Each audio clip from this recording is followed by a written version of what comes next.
Chapter 633. When the curtain of night was about to descend, Ji Tianqing found Su Er's hiding place. Last night, Su had sent people to post over 60,000 notices in the city. After finishing this matter, she found an old courtyard in the northern part of the city and hid there. Today, Central Continent City was abuzz with activity. She hid in the courtyard the entire day, silently waiting for news. When Ji Tianqing found her, she was first filled with shock and disbelief.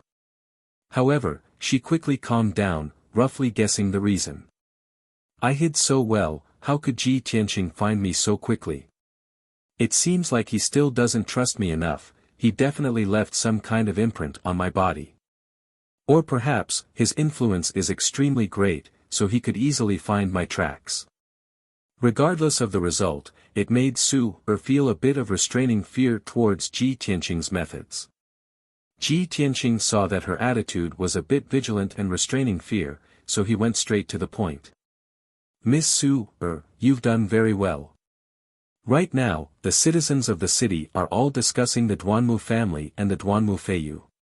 You've already fulfilled your promise, so it's not convenient for you to continue staying in Central Continent City. The Duanmu Feiyu will quickly find out that it was you who did it.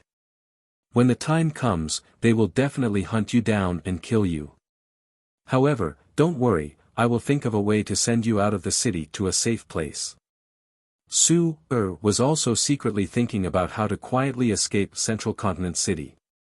When she heard Ji Tianqing say this, she hurriedly bowed and expressed her thanks. For Su Er to be able to receive young Master Ji's help, I am already endlessly grateful. Now that young Master Ji has helped Su Er like this, Su Er is truly grateful, but I am unable to repay you. Ji Tianqing waved his hand, indicating that she didn't need to say any more. Then, he used a secret technique to change her facial features and appearance. After changing her appearance, Su Er changed into a cotton dress and hairpin, her entire temperament completely changed. Even those who knew her wouldn't be able to recognize her that easily. After the preparations were complete, Ji Tianqing brought Su Er out of the old courtyard, hurrying towards Central Continent City's northern city gate. The North City Gate was the most deserted of the 4 city gates. There were fewer guards and their defensive power was slightly weaker. Ji Tianqing brought Su Er and successfully passed through the inspection of the city gate guards, leaving Central Continent City. The two of them stopped at the foot of a small mountain outside the city. There was no sign of human habitation within a radius of 10 miles. Under the night sky, the small mountain was silent. Ji Tianqing summoned Qian Yu and instructed, Qian Yu, escort Miss Su Er out of Central State City. You must escort her to a safe place. Qian Yu naturally nodded in agreement. Su Er bowed deeply to Ji Tianqing, then rode Qian Yu into the sky and left at lightning speed. Ji Tianqing turned around and returned to Central State City, hurrying towards the Cloud Mist Tavern. 2 hours later, he returned to his room on the 3rd floor of the inn. Yunyao had already been waiting in the room for a long time. When she saw him return, she hurriedly asked, Tianqing, what's the situation? Ji Tianqing nodded and said, don't worry, everything has been taken care of. I had Qian Yu send Miss Su Er away. Now, we just need to watch the situation develop. I want to see how the Duanmu family will deal with this matter. Yunyao frowned slightly and said with a bit of worry, Tianqing, will this really work? Although the common people in the city are discussing spiritedly and spreading many rumors, damaging the Duanmu family's reputation, the Duanmu family will definitely suppress the matter. But the Duanmu clan will definitely think of a way to suppress the storm. At most, Duanmu Feiyu will be punished, but he won't suffer too much loss. Ji Tianqing shook his head. He looked at her and said with a certain tone, Yao Yao, the Duanmu family will definitely suppress the rumors and won't let the common people stir up any trouble. However, this time, the Duanmu Feiyu will definitely not have it easy. He wantonly embezzled the Duanmu family's assets.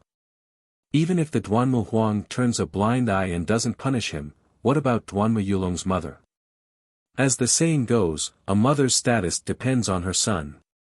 The first madam relied on her son, Duanmu Yulong, to sit firmly in the position of the Duanmu family's matriarch.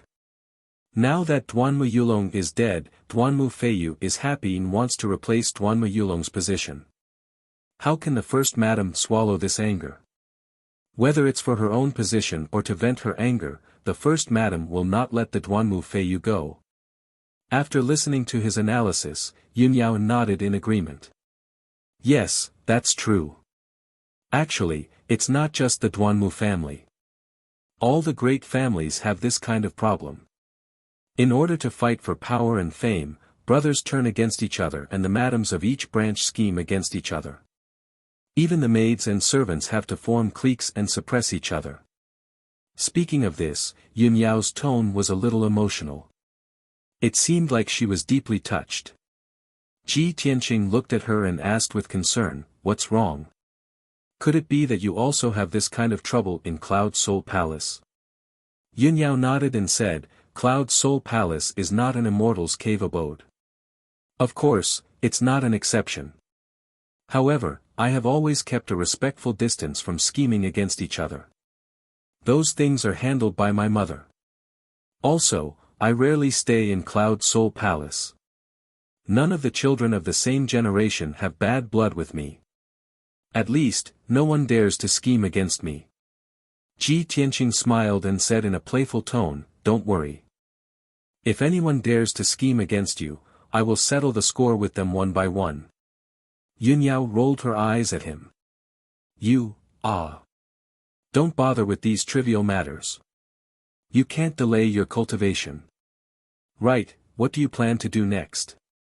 Ji Tianqing stopped joking and said seriously, "I will continue to stay in the city and observe the situation. At the same time, I will also gather information. As for the next step, I will have to see how the Duanmu family reacts. However, Yao Yao, you have to return to the monarch residence. You can't move with me anymore. After all, you represent Cloud Soul Palace. If your identity is exposed, Cloud Soul Palace will be dragged in." Yun Yao didn't want to leave. She only wanted to fight with him and work together to deal with the Duanmu family.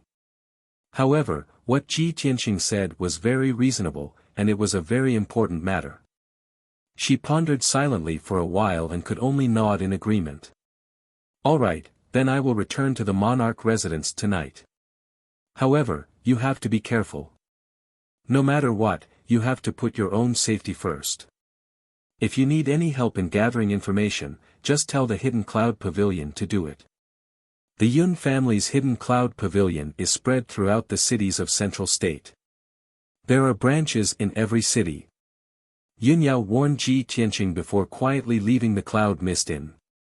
After she left, Ji Tianqing sat alone in the room and silently meditated to cultivate. A long night passed. At dawn the next day, Qian Yu finally rushed back to the Cloud Mist Inn and flew into the room. "Old Ji, I'm back. I've already followed your orders and sent Miss Su Air to a safe place." Hearing Qian Yu's voice, Ji Tianqing ended his cultivation and opened his eyes. "Amen, very good." He nodded slightly and said in a low voice, "Go back to the 100 treasures brocade pouch and rest. I want to gather information about the Duanmu family's movements before I decide what to do next." Chapter 634. In the depths of the mango forest. 100 miles to the north of Greenwood City, there was a towering mountain thousands of feet high. The Duanmu family's mansion was located at the peak of the mountain, hidden by the clouds and mist. There were more than a dozen ancient and majestic palaces and rows of exquisite and elegant buildings on the mountain peak.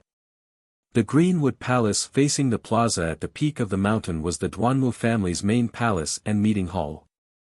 Every time Duanmu Huang discussed important matters with the elders and attendants, they would hold a meeting in the main hall of the Greenwood Palace. It was early in the morning, and there were more than a dozen Duanmu family experts in the main hall. They were discussing an important matter. Sitting on the main throne in the main hall was a skinny middle-aged man with a goatee. He was the family head, Duanmu Huang. Duanmu Huang was silent, but his face was gloomy and there was a hint of anger between his brows. There were 12 experts standing on both sides of the main hall. They were the Duanmu family's elders and leaders. In addition, there was a handsome young man with red lips and white teeth. He was kneeling in the middle of the main hall. This young man was Duanmu Feiyu. The atmosphere in the main hall was a bit stifling, just like the hazy sky outside. The elders and leaders were silent on the surface, but they were secretly discussing something with their spiritual senses. At this time, Duanmu Huang picked up a notice with over 1,000 words on it from the table in front of him. He waved his hand and threw it at Duanmu Feiyu. Swoosh! The light yellow paper landed in front of Duanmu Feiyu and spread out on the ground. The scarlet words on the paper were clear. Duanmu Huang frowned and slammed the table with a face full of anger. He shouted in a deep voice, "You bastard, look at the stupid things you've done." In one night, tens of thousands of notices appeared out of thin air in Central State City, covering the streets and alleys. Now, all the people in the city are talking about you, and all the powers are rejoicing in your misfortune. Who knows how many people are laughing at our Duanmu family? You unfilial son! Do you want to anger me to death? Duanmu Feiyu was scolded harshly, but he was full of grievances and tried his best to defend himself. Father! How can you believe in this kind of baseless rumor and slander? Our Duanmu clan is a big tree that attracts the wind, attracting the covetous eyes of countless opponents and enemies. Who would have thought that the opponent this time would be so despicable, to actually use such a despicable method that only mortals would use? Before he could finish, Duanmu Huang shouted again, "Shut up! You bastard, don't you know what you've done wrong? Your elder brother was killed by Ji Tianqing, and his corpse hasn't even turned cold yet. You haven't even taken your revenge, yet you're indulging in debauchery outside. Where's your decency?" Duanmu Feiyu hurriedly explained, "Father. Big brother was killed, and I hated that little bastard Ji Tianqing very much. I wished I could cut him into pieces. But didn't you hand this matter over to the elders to handle? I'm weak and can't help, so I can only focus on running the business. It's inevitable that I have to drink and discuss business with others." Duanmu Huang frowned and didn't want to delve into this matter. He asked again, "Then how do you explain the matter of you filling your own pockets and embezzling the clan's property?" Duanmu Feiyu of course refused to admit it and evaded all the blame. "Father, as the second young master of the Duanmu clan, how could I do something like embezzlement and embezzle the clan's property? These were all made up by those despicable people to deliberately slander me and tarnish the Duanmu clan's reputation. How can you believe?" Before Duanmu Feiyu could finish, a clear and dignified voice suddenly came from the entrance of the main hall. "Shut up!" Hearing this voice, Duanmu Huang and his son, as well as the elders and managers, all turned to look at the entrance of the main hall. Two graceful silhouettes stepped through the door and walked into the hall. The first to enter the main hall was a woman wearing a long brocade dress with a jade hairpin and a golden crown. She looked like she was in her 30s. She had a beautiful face and a graceful temperament. She had a dignified aura that came from someone who had been in a high position for a long time. She was Duanmu Yulong's birth mother, Duanmu Huang's first wife. Behind the first wife was a tall and beautiful woman in a green robe with a fierce aura. She had the strength of Sky Origin Stage and was the first wife's personal maid, her confidant. The first wife walked into the main hall with a graceful posture. Her exquisitely made-up face was filled with sorrow and pain. She walked to the middle of the main hall and bowed to Duanmu Huang. She said in a sorrowful voice, "Master, Feiyu has gone too far this time. It's too disappointing. Yulong's body is not cold yet, but instead of avenging his brother, he clapped his hands and cheered. He's even happier than our enemies. As a disciple of the Duanmu clan, he didn't serve the clan loyally and even embezzled the clan's property. This is simply lawless. In the past, you were merciful and forgiving to him, so be it. But this time, no matter what, you can't tolerate him anymore. The first wife's face was as cold as ice. Her voice was cold and dignified. She had the aura of a master's wife. The elders and the people in charge all had different thoughts. After hearing the first wife's words, some people immediately nodded in agreement and asked Duanmu Huang to severely punish Duanmu Feiyu as a warning to others. Duanmu Huang suddenly had a headache. He frowned and said in a deep voice, "Madam, I am discussing this matter with the elders. It's not convenient for you to participate. Quickly leave." Duanmu Feiyu was also filled with anger. He was so angry that the veins on his forehead bulged. He wanted to strangle the first wife. However, in front of Duanmu Huang and the elders, he didn't dare to show any anger or hatred. He could only pray in his heart that his father would chase the first wife away so that she wouldn't stir up trouble here. However, how could the first wife be willing to leave? She looked at Duanmu Huang with disappointment and said in a sorrowful voice, "Master, are you really going to protect Duanmu Feiyu? It's just as the rumors say. After Yulong passed away, you will have to find another successor.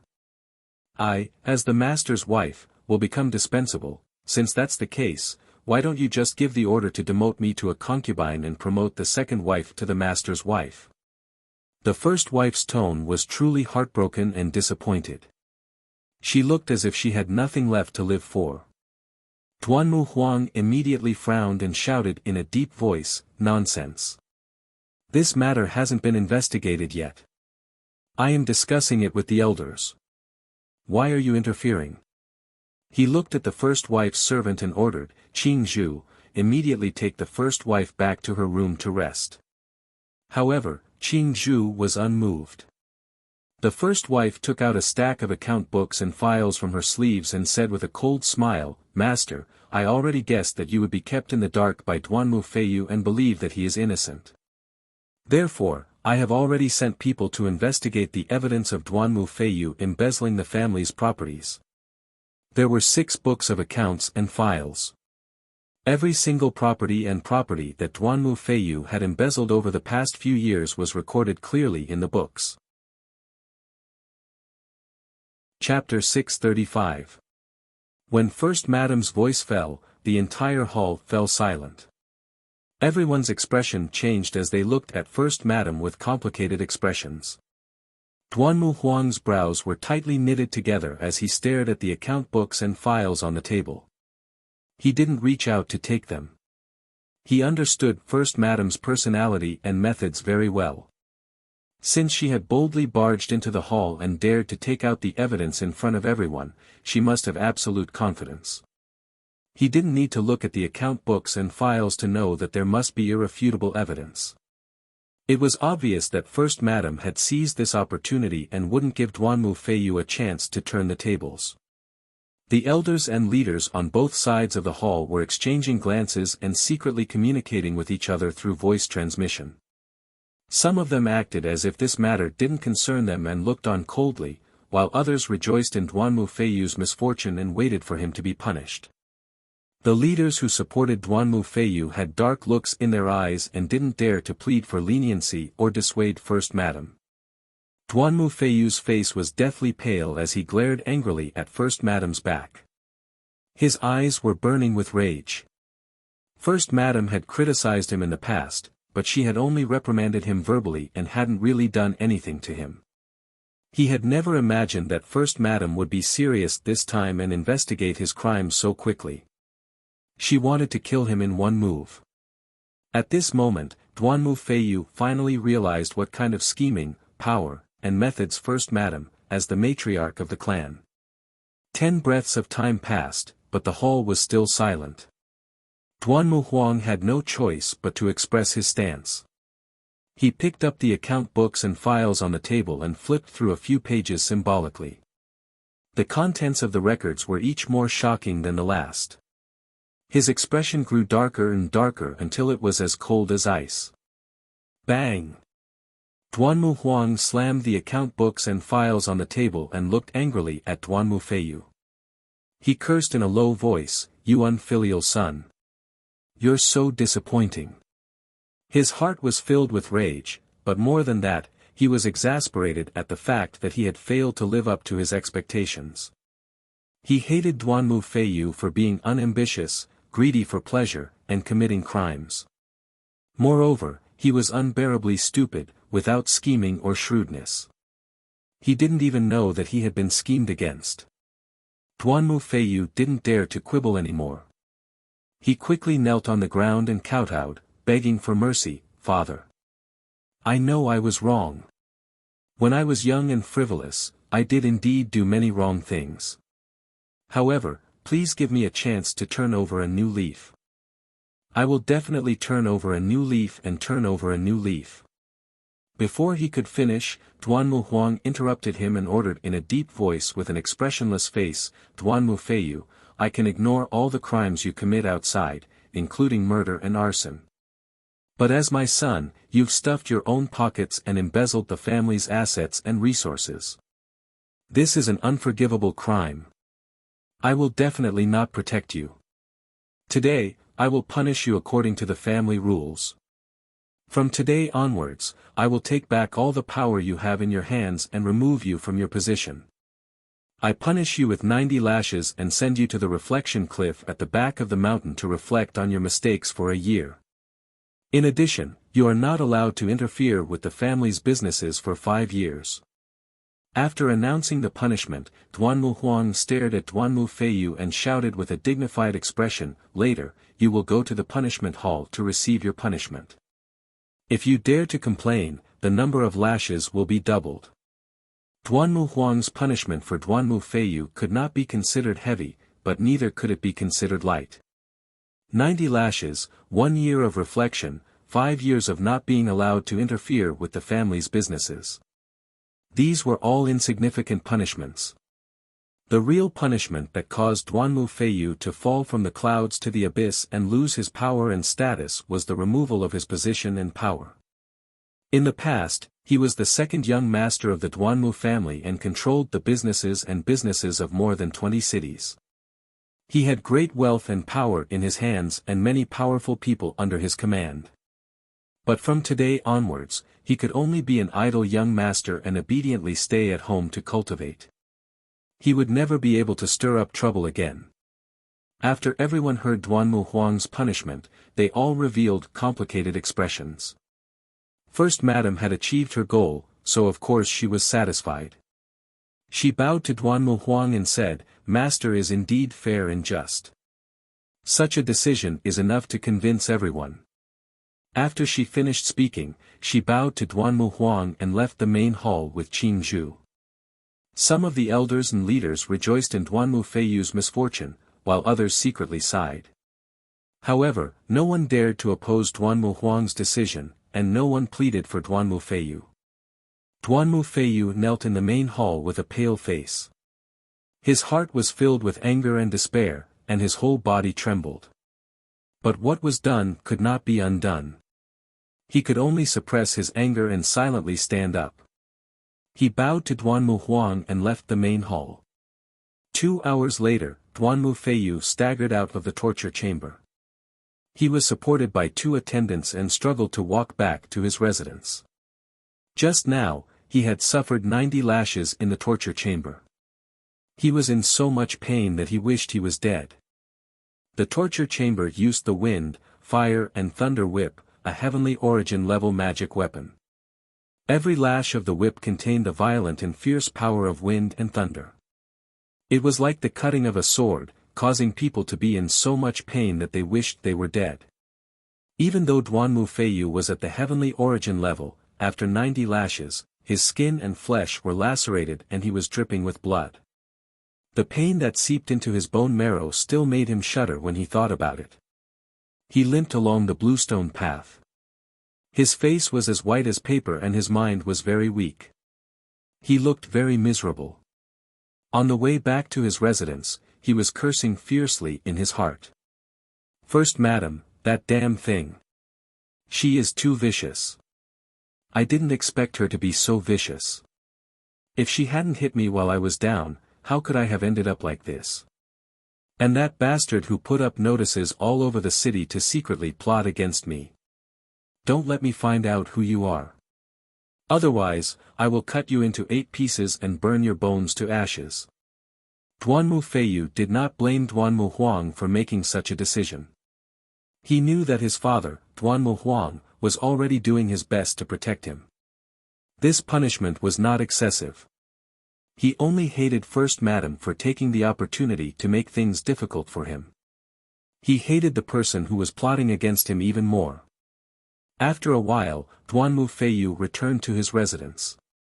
The maids had already spread out the brocade bedding on the bed and supported him to lie down on the bed to rest. His entire back was badly mutilated. For the next few days, he could only lie down on the bed to recuperate.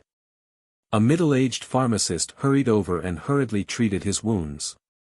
He used all kinds of elixirs to help him treat his injuries. After the pharmacist treated his injuries, the pain from his back lessened by a lot. At this time, a tall and sturdy middle-aged man quickly walked into the room. He arrived in front of Duanmu Feiyu and cupped his hands to reporting to second young master, this subordinate has already found some clues. The person who secretly plotted against you and put up notices all over the city was most likely ordered by the young miss of the superior courtyard. Suddenly hearing this news, Duanmu Feiyu was stunned. Chapter 636. What? She was the one who did it. Duanmu Feiyu clearly didn't expect that the main culprit who caused him to be in such a state was actually Su Er. Although this news was rather shocking, he felt that it was inconceivable. However, the middle-aged man was his trusted aide named Nie Kuang. He definitely wouldn't lie about this. A moment later, Duanmu Feiyu came back to his senses. His brows knitted together as he asked with a gloomy expression, that slut Su Er was imprisoned in the Excellence Courtyard by me. How could she have ordered others to harm me? Nie Kuang shook his head and said in a gloomy voice, Second young master, the commander guarding the Excellence Courtyard just reported that young Miss Su Er has already disappeared. What did you say? Duanmu Feiyu opened his eyes wide again and cursed angrily, what are those good-for-nothings doing? How could they let Su Er escape from the Excellence Courtyard? Since that slut Su Er has already disappeared, why did they only report this now? Nie Kuang lowered his head and said in a gloomy voice, Second young master, they followed your orders and didn't dare to approach young Miss Su Er's loft without permission. Moreover, you went to the Excellence Courtyard the day before yesterday and didn't go there yesterday. The guards guarding the Excellence Courtyard only discovered young Miss Su Er's disappearance today. Duanmu Feiyu gnashed his teeth in anger. His eyes surged with a cold light as he shouted angrily, this group of useless good-for-nothings, I will skin them alive. And that slut Su Er, if she really plotted against me, I will definitely make her wish she was dead. Let's go, follow me to the Excellence Courtyard. While cursing, Duanmu Feiyu got off the bed and walked out with a murderous aura. Filled with anger, he actually ignored the pain from his injuries and immediately rushed to the Excellence Courtyard. Nie Kuang hurriedly followed behind him and quickly walked out of the room. Not long after, the two of them left Xianwood City on their flying spiritual birds. In the evening, Duanmu Feiyu and Nie Kuang arrived at Central Continent City and returned to the Excellence Courtyard. When Duanmu Feiyu crossed the gate and entered the courtyard, the guards and experts guarding the Excellence Courtyard all hurriedly came to greet him. Seeing those guards, he immediately became furious and cursed, you bunch of idiots, get out of my way.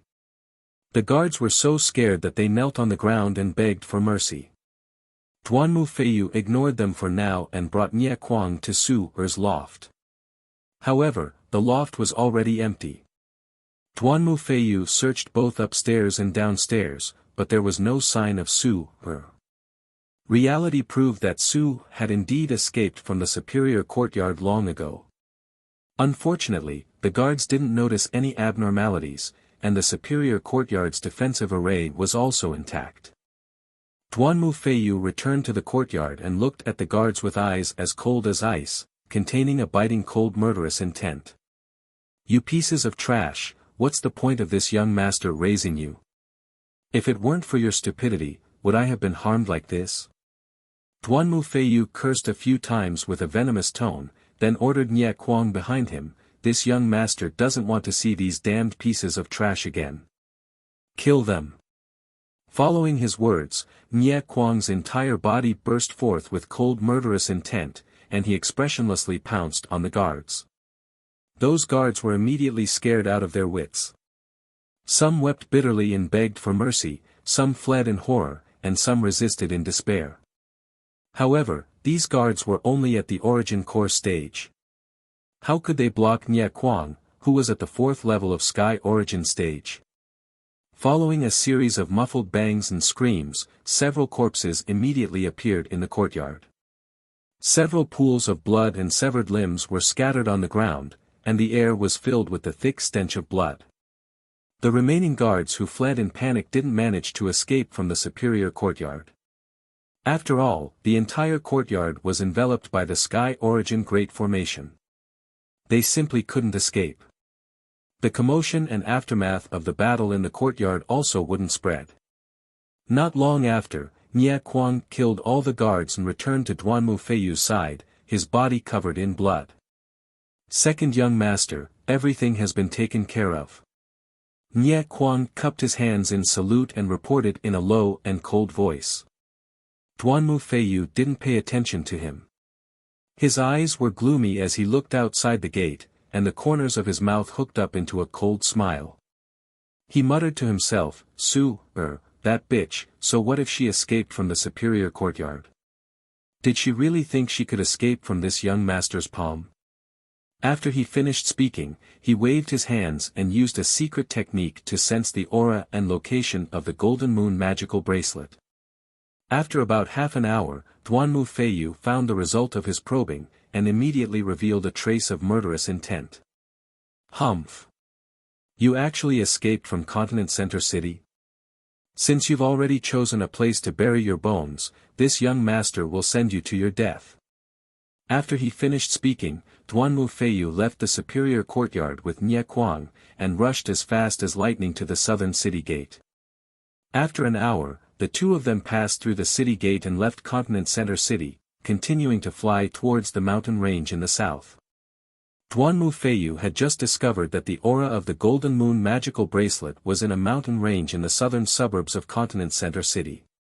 The two of them flew for 50 li in the mountain range, and arrived at the peak of 1,000 zhang tall mountain. Duan Mufeiyu stood in the sky, looking down at the majestic mountain below, and coldly shouted, "It's here."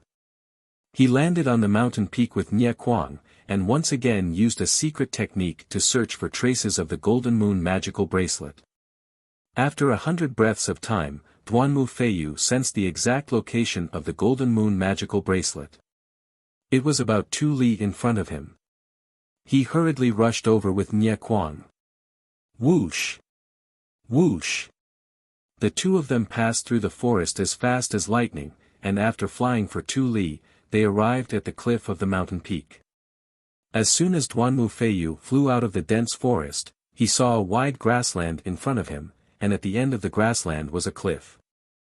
At the edge of the cliff, where clouds and mist rolled, stood a tall and straight young man, quietly gazing at the sea of clouds. Duan Mufeiyu was immediately stunned. He frowned as he looked at the back of the young man, and a look of astonishment appeared on his face. He clearly sensed that the aura of the Golden Moon magical bracelet was coming from that white-robed young man. However, he didn't recognize that white-robed young man, and he also didn't understand why the Golden Moon magical bracelet wasn't with Su. At this moment, the white-robed young man turned around, and a cold smile appeared on his handsome face. He said in a mocking tone, "Duan Mufeiyu, I've been waiting for you for a long time." Hearing this, Duan Mufeiyu's expression immediately changed, and his eyes flashed with intense vigilance and wariness. "Who are you? Why have you been waiting for this young master?" The cold smile on the white-robed young man's face became even more playful. A golden light flashed in his palm, and a dark golden bracelet appeared. It was none other than the Golden Moon magical bracelet. "Since you still can't guess who I am, then I'll tell you. I am Ji Tianqing.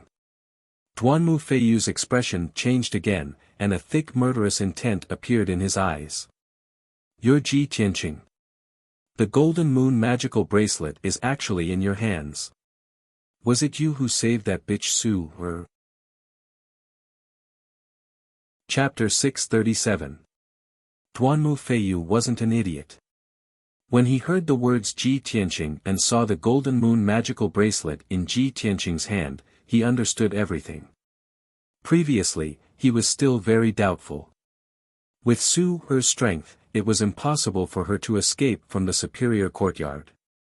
She also didn't have the guts to plot against him. Now, he finally understood that Ji Tianqing was the main culprit. Ji Tianqing admitted it very straightforwardly. He sneered and said, "Hee, looks like you're not too stupid." Duanmu Feiyu frowned as he looked at him. His eyes were cold and filled with dense killing intent. "Humph, you little bastard. You're really despicable and shameless. You actually used that slut Su Er to plot against me." Ji Tianqing didn't get angry at all. He said with a mocking sneer, "What's a little trick to deal with a bastard like you who doesn't shrink from any crime? Moreover, killing a bastard like you is also helping the people and helping Tianqing get rid of a scourge." Duanmu Feiyu immediately grinned and sneered with disdain. He. Ji Tianqing, you want to kill me? You're really a toad yawning. What big words. I was just about to send people to deal with you and avenge my big brother. I didn't expect you to deliver yourself to me. You don't know the difference between life and death. If I don't tear you to shreds today, how can I live up to your arrogance? Hearing Duanmu Feiyu's words, Ji Tianqing didn't get angry. Instead, he laughed and said with disdain, "Duanmu Feiyu, the arrogant and ignorant one is you. Even your big brother Duanmu Yulong died under my sword. With your strength, you dare to say that you want to take my life? Are you worthy?" As he spoke, Ji Tianqing's body emitted a strong self-confidence and domineering aura. Duanmu Feiyu's face immediately stiffened and his heart thumped. If he was in the Duanmu clan or in the central continent city, he could mobilize dozens of Sky Origin stage cultivators with a single word and easily kill Ji Tianqing.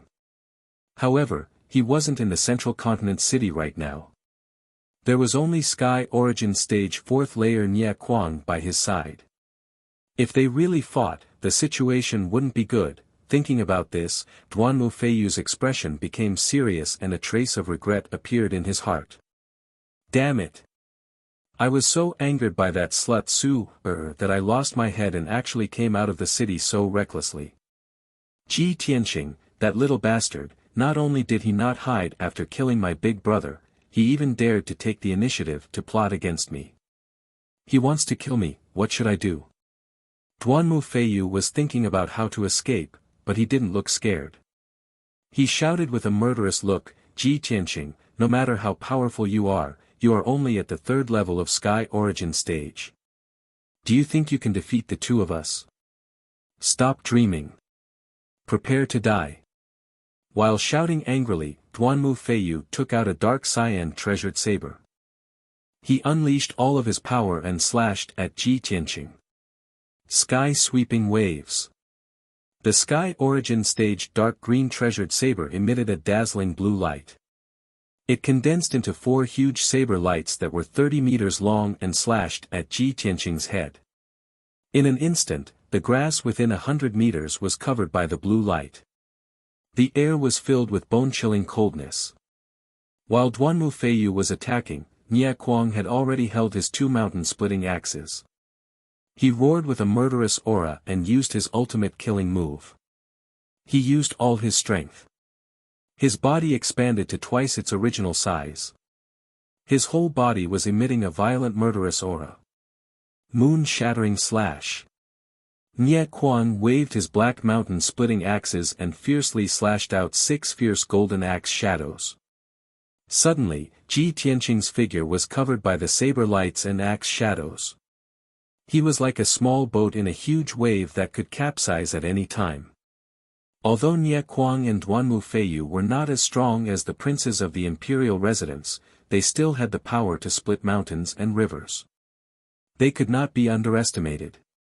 At this critical moment, Ji Tianqing was shrouded by the saber lights and axe shadows. But he did not panic. He condensed a shield of true ether to protect himself. Then, he used his ultimate skill. Golden Slash. A huge golden sword light that was 80 meters long appeared. It carried a terrifying power that could split heaven and earth. It slashed at the saber lights and axe shadows in the sky. Bang! Bang! Bang! The sword light and the axe shadows collided. There was a deafening sound that resounded in the sky and spread for dozens of miles. Suddenly, the saber lights and axe shadows exploded and turned into thousands of pieces that scattered in all directions. A golden and blue shockwave rippled outwards, engulfing the entire mountain peak. In the blink of an eye, the dense forest on the mountain peak was crushed into powder by the shock waves. A huge crater with a radius of 100 meters appeared on the ground. The huge golden sword light was still intact. It carried an incomparably violent power and slashed at Nie Kuang. Bang! Nie Kuang was sent flying by the sword light. The mountain-splitting axes in his hands also flew out. He was still tumbling in the air when he opened his mouth and spat out blood and screamed in pain. His true ether shield was shattered by the sword light. A huge long and narrow wound appeared on his chest, revealing the white bones inside. Dark red blood gushed out like a tide and sprinkled down from the sky.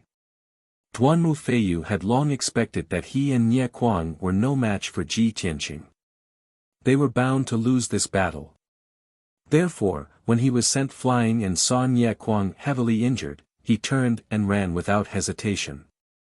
Ji Tianqing, you bastard, just you wait. As long as I escape back to Central State City, I will mobilize all the Heaven Origin stage experts to kill you. I will skin you alive and tear out your tendons. Duanmu Feiyu cursed bitterly. He flapped his true ether wings with all his might and flew across the sky like a stream of light, escaping towards Central State City. On the devastated mountain peak, Ji Tianqing was still fighting with Nie Kuang. After Nie Kuang fell to the ground with heavy injuries, he had just climbed up from the ruins when he saw Ji Tianqing use another ultimate skill, releasing flames that covered the sky and earth. Scorching Sun Fire. Following Ji Tianqing's angry roar, the scarlet flames that covered the sky suddenly condensed into a fireball the size of a palace. The fireball was condensed and floated high in the sky, emitting an incomparably terrifying heat. It was really like a scorching sun. Swoosh! The giant fireball fell from the sky, carrying with it a world-destroying might as it smashed towards Nie Kuang. In that instant, Nie Kuang's eyes widened in shock and fear, his heart filled with despair. The giant fireball had locked onto his aura. No matter where he ran, it would definitely catch up to him. Moreover, he had no chance to escape or dodge. In this moment of life and death, Nie Kuang erupted with a strong will to live and desperately urged his true ether to form a shield. Bang! In the next moment, a huge fireball that was as hot as the sun came crashing down and smashed into him, smashing him into the ruins. An earth-shaking explosion spread out for dozens of miles, fiercely reverberating through the mountains. The entire 10,000-foot-tall mountain peak was blasted apart, collapsing with a loud bang and sending dust into the air. Chapter 638. Nie Kuang was only Duanmu Feiyu's trusted guard, an ordinary cultivator of the 4th level of Sky Origin stage. Even Duanmu Yulong couldn't block Ji Tianqing's attack. How could he survive? When the blazing sun flame shattered the entire mountain, Nie Kuang was also blasted into pieces and burned to ashes. He only managed to withstand 2 moves from Ji Tianqing before he was completely killed. The loud explosion was still echoing. Dust was still flying in the air. The raging fire covered an area of 10 miles and dyed half of the sky red. By this time, Ji Tianqing had left the fire and the ruins. He flapped his golden wings and flew across the sky like a shooting star, chasing after Duanmu Feiyu. Duanmu Feiyu had just flown 10 miles away and was feeling lucky. Luckily, I was prepared. I retreated in time. Otherwise, I would have been killed by Ji Tianqing. Nie Quan being killed is nothing. I just hope he can stall Ji Tianqing for a while and buy some time for me. As this thought flashed through his mind, a dazzling golden light suddenly flew over his head. Swoosh! That golden light was extremely fast. In the blink of an eye, it was more than 1,000 meters away from him and stopped in the sky. A tall and straight figure in a white robe appeared. Duanmu Feiyu's face froze and his heart sank to the bottom. Ji Tianqing, that little bastard. How can he be so fast? Where is that trash Nie Quan? Was he killed by Ji Tianqing? Duanmu Feiyu was terrified. He had no choice but to stop and stare at Ji Tianqing with an ugly face. Ji Tianqing stood in the sky 200 meters away from him.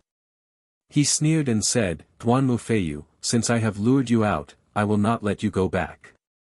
Don't dream of going back to the city to get reinforcements. Just accept your death obediently.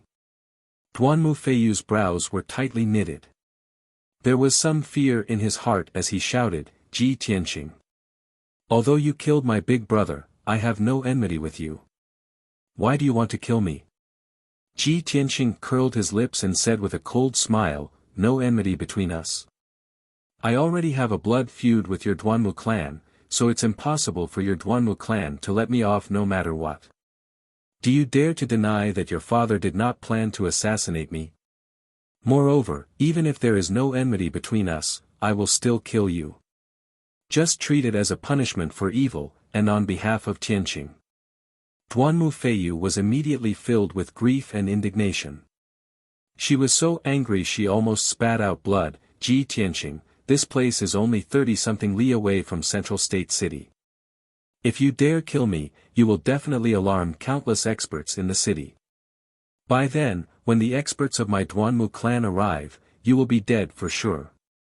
Ji Tianqing sneered coldly, heh, since you still want to be lucky and wait for the experts of your Duanmu clan to come and save you, why don't we give it a try? I will let you know that even if the experts of your Duanmu clan come to save you, it will be useless. Nobody will be able to save you. As he spoke, his body was glowing with golden light. Sword intent shot up to the sky as he was about to launch an attack. Duanmu Feiyu was completely helpless. Her heart was filled with despair. He knew clearly that even if the Sky Origin Stage cultivators of Central State City were alerted and came to his rescue, it would still take some time. Whether he could survive until the experts of the Duanmu clan came to his rescue was the key to his survival. However, the answer was obvious. Even Nie Quan, who was at the 4th level of Sky Origin Stage, was killed in 2 moves. How could he survive for long? Thinking of this, Duanmu Feiyu was filled with anxiety and grief. She could only try her best to stall for time and find a way to survive. Ji Tianqing. Don't kill me. Stop it. He hurriedly waved his hand and shouted for Ji Tianqing to stop. Enduring the humiliation, he surrendered to Ji Tianqing. Ji Tianqing, I know that the reason why you are doing this is because you want to deal with the Duanmu clan. I have no enmity with you. Even if you kill me, you won't gain anything. As long as you are willing to let me live, I will follow your orders and do as you say. When Ji Tianqing heard Duanmu Feiyu's words, he immediately revealed a cold and disdainful smile.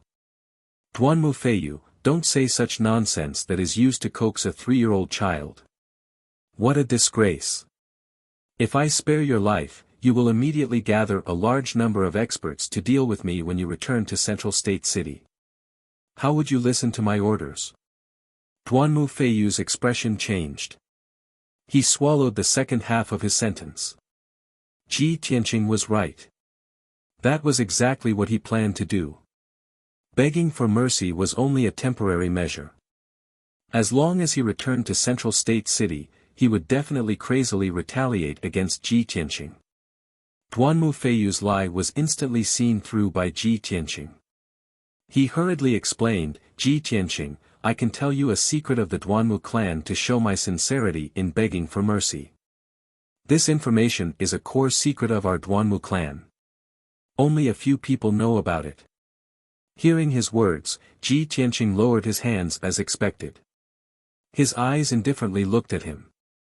Duanmu Feiyu saw that there was hope. Ji Tianqing was indeed interested in this matter, so he thought that there was still room for negotiation. Thus, he said in a low and solemn voice, Ji Tianqing, although I don't know which power is backing you, I can tell you this clearly. However, I can clearly tell you that the strength of our Duanmu clan is far beyond your imagination. Our Duanmu clan's strongest expert is not my father, Duanmu Huang. That expert's strength is enough to look down on the profound sky continent. You and your backing definitely cannot afford to offend him. If you know what's good for you, let me go. I can treat it as if nothing happened. Duanmu Feiyu originally thought that Ji Tianqing would seriously consider his words after hearing this. However, he never expected that Ji Tianqing would immediately say with a cold smile, Duanmu Feiyu, since things have reached this point, do you still think that bluffing is of any use? I really overestimated you. Compared to your big brother, Duanmu Yulong, you are simply too lacking. After saying this, Ji Tianqing no longer hesitated. His entire body lit up with a dazzling golden light, bursting with killing intent that soared to the heavens. Metal Emperor Slash. Golden light surged out of his palms. It gathered the metal energy within a radius of 10 miles, forming a giant golden sword that was over 100 meters long. That incomparably huge sword radiance flickered with a dazzling golden light, illuminating the dark sky. It emitted a sharp aura that could tear apart heaven and earth. Die! Ji Tianqing shouted in a low voice. He controlled the giant golden sword that could split heaven and earth and slashed towards Duanmu Feiyu. Duanmu Feiyu was already scared out of his wits. His eyes were wide open, revealing a deep sense of fear. He turned around and ran for his life. However, even if he exploded with his fastest speed, it was impossible for him to escape the slash of the sword radiance. Bang! In the deafening sound, the giant sword that could split heaven and earth slashed him, shattering his vital core shield and soft armor into pieces. Duanmu Feiyu was killed on the spot. A huge wound split open on his chest, and dark red blood gushed out. His corpse fell from the sky and was about to hit the ground below. However, Ji Tianqing had already shot out a giant golden hand and caught his corpse. Chapter 639. Ji Tianqing carried Duanmu Feiyu's corpse and flew across the dark sky as fast as lightning, leaving the southern outskirts mountain range. He did not return to Central State City. Instead, he rode Qianyu and flew southeast as fast as a ray of light. At this time, some sky origin stage experts in Central State City noticed the commotion in the southern outskirts mountain range and hurried over. However, when they entered the southern outskirts mountain range, they could only see collapsed mountains and ruins covered in cracks. They did not know who had fought here. The night passed quickly. At dawn the next day, Ji Tianqing passed through the famous Mangu forest and entered Greenwood City. At this time, the sky was still dark. The entire Greenwood City was still in a deep sleep and was very quiet. Ji Tianqing crossed Greenwood City and arrived at a mountain peak 100 miles north of the city. He quietly arrived at the peak of the mountain. The Duanmu mansion at the peak of the mountain was shrouded in a thick morning fog, faintly discernible. He did not enter the Duanmu mansion's palace. He hid in the dark and observed for a while. Then, he threw Duanmu Feiyu's corpse on the square in front of the main hall and quietly left. His movements were very fast and stealthy. He avoided several patrolling guards. No one knew what he was doing. Not long after he left, a group of patrolling guards passed by the square and found the corpse. 9 guards in green armor immediately surrounded the blood-soaked corpse when they saw it. When they recognized the corpse as Duanmu Feiyu, they were stunned on the spot. Their faces were full of shock. They did not dare to believe that the noble second young master, who was in high spirits 2 days ago, had turned into a cold corpse today. After the guard captain came back to his senses, he told the guards to look after the corpse and not to touch it. He hurriedly ran into the main hall to report the news. Not long after, the guard captain guarding the Greenwood main hall was alarmed. He hurriedly led a group of guards to the square. Then, the news spread through the Duanmu mansion, waking up countless people. Cries of surprise sounded in the various palaces, breaking the silence of the morning. Half a quarter of an hour later, the guard commander sent people to carry Duanmu Feiyu's body into the main hall. Hundreds of people had already gathered in the square. They were craning their necks to look into the hall, whispering and discussing. Inside the main hall, the Duanmu family's leaders and elders had also arrived. When they saw Duanmu Feiyu's corpse, their faces became as gloomy as ice. Finally, the head of the family, Duanmu Huang, heard the news and rushed to the main hall. Hearing the bad news early in the morning, his mood was naturally irritable. His eyebrows were filled with anger and killing intent. When he saw Duanmu Feiyu's body with his own eyes, his face immediately darkened, and his whole body emitted a terrifying chill and murderous intent. Who can tell me what's going on? Wasn't Feiyu reflecting on his mistakes in the back mountains? Why was he murdered? Where was his body found? Duanmu Huang's voice was filled with murderous intent as he roared in anger. If one looked closely, one could see the murderous intent in his eyes. The guard commander hurriedly took 2 steps forward, clasped his hands and reported, "Master, 15 minutes ago, a group of guards was patrolling the square. They found second young master." After he finished, Duanmu Huang's face turned even darker. The coldness from his whole body became even more intense. Several elders and leaders also began to whisper to each other as they discussed. Second young master was still in the house yesterday morning. How could he be killed today? Second young master was protected by Nye Kuang. He was at the second level of Sky Origin stage. How could he be killed so easily? I wonder where Feiyu was killed. Was it in the house? Greenwood City? Or somewhere else? Who was the one who did this? How could they kill Feiyu at this critical moment? I'm afraid second madam is going to make a scene. Duanmu Huang thought for a while with a gloomy face. Then he ordered in a deep voice, "Men, go to second young master's house. Find out if second young master was in the house last night. Where did he go? Send men to find Nye Kuang. I want to see him if he's alive. I want to see his body if he's dead. Also, keep this secret for now. Don't let it spread out. We can't let second madam know." Even though his son was killed, Duanmu Huang was so angry that he almost broke his teeth. However, he was still able to keep calm. Soon, he figured out the key to this matter. He arranged his men methodically and sent them to investigate. Unfortunately, before he could finish his words, a figure barged into the hall. It was a woman in a long silk dress. She looked elegant and beautiful. She was even younger and prettier than the first madam. She was Duanmu Feiyu's mother, the second madam of Duanmu Huang's family. At this moment, the second madam had just heard the bad news of Duanmu Feiyu's death. Her face was as white as paper, and she looked as if she had lost her soul. She stumbled into the hall, ignoring the presence of Duanmu Huang and the other elders. She threw herself onto Duanmu Feiyu's body and started bawling. "Feiyu! My son, you died so miserably. Which damned bastard actually killed you? Feiyu! Wake up and take a look at your mother." The atmosphere in the hall was already cold and stifling.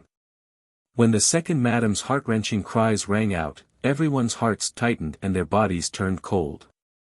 Duanmu Huang looked at the second madam's heartbroken appearance. He wanted to comfort her, but he didn't know what to say. After a moment of silence, he could only say, "Men, bring second madam back to her room to rest." Two maids immediately entered the hall and supported the second madam by her arms. They were about to bring her out of the hall. The second madam cried with tears and snot flowing down her face. She tried her best to shake off the two maids. Her eyes were red as she looked at Duanmu Huang. Her voice was hoarse as she cried, "Master, our son was killed. How can I still rest?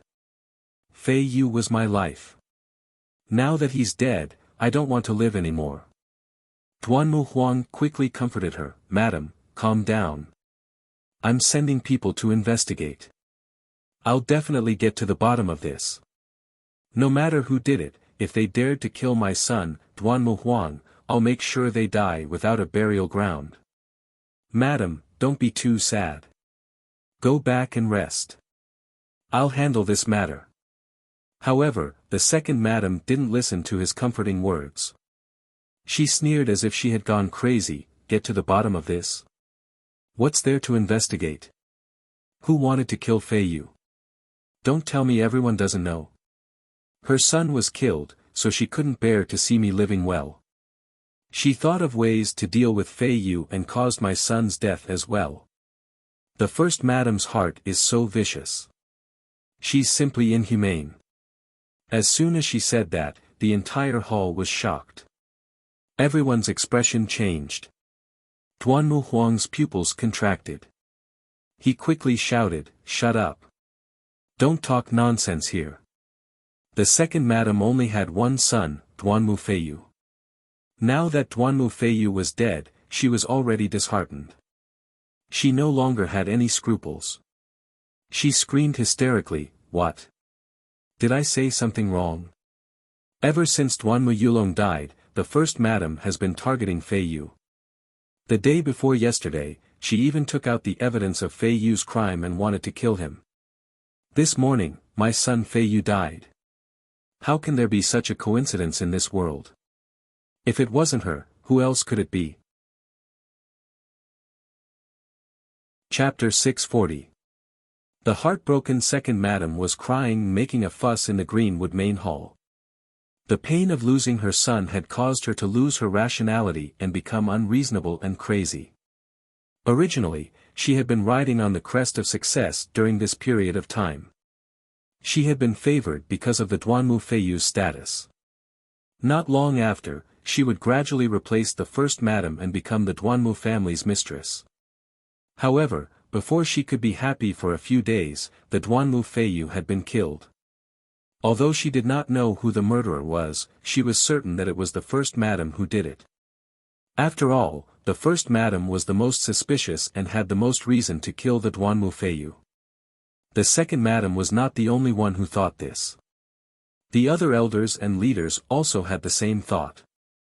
It was just that everyone was muttering and doubting in their hearts, and they didn't dare to say it out loud like second madam.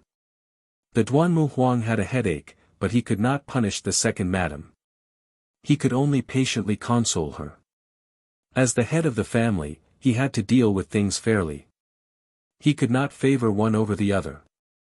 However, the second madam was truly turning the world upside down. The Duanmu Huang could only use some methods and use the power of his divine sense to temporarily put her to sleep. The Duanmu Huang had two maids take the second madam away to rest. Only then did the main hall quiet down. Of course, everyone knew that this was only a temporary measure. Since the second madam had caused such a ruckus, she definitely would not let it go. She would definitely fight to the death with the first madam. Not long after, the guard commander quickly returned to the main hall and respectfully reporting to family head, this subordinate has already gone to the second young master's residence and interrogated the guards and servants. Yesterday, the second young master was not in the residence. He took Nie Kuang out to handle some matters. It seems that he went to Central State City. The Duanmu Huang frowned and said in a low voice, "This unfilial son. This lord had him go to the reflection cliff and reflect on his mistakes. He actually dared to go to Central State City. Could it be that Fei Yu was killed in Central State City? Why would his corpse appear in the plaza? Even with the Duanmu Huang's wisdom, he could not understand what was going on. After pondering for a moment, Duanmu Huang ordered in a deep voice, "Send an order to Central Continent City. Have the Soul Herding Hall investigate immediately. We must find Nye Quan." The guard commander cupped his hands and bowed. He turned around and left the hall to carry out his orders. Duanmu Huang continued to give orders, "Second elder, third elder, carry out your plan as soon as possible. You must kill that bastard Ji Tianqing as soon as possible and avenge Yulong. In a short span of 3 months, 2 of my sons were killed. This is a great humiliation to our Duanmu clan. If we don't get rid of our enemies as soon as possible, the other aristocratic families will definitely rejoice in our misfortune." The second elder and the third elder's faces were also filled with indignation. They hurriedly cupped their hands and saluted, indicating that they would definitely complete the task. After Ji Tianqing left Greenwood City, he flew across the sky at lightning speed and crossed the mango forest. Along the way, he looked down at the vast forest from high up in the sky. He saw many dangerous mountains and winding rivers. The forest that was shrouded in clouds and mist was filled with all kinds of strange flowers and fruits, as well as endless amounts of medicinal herbs.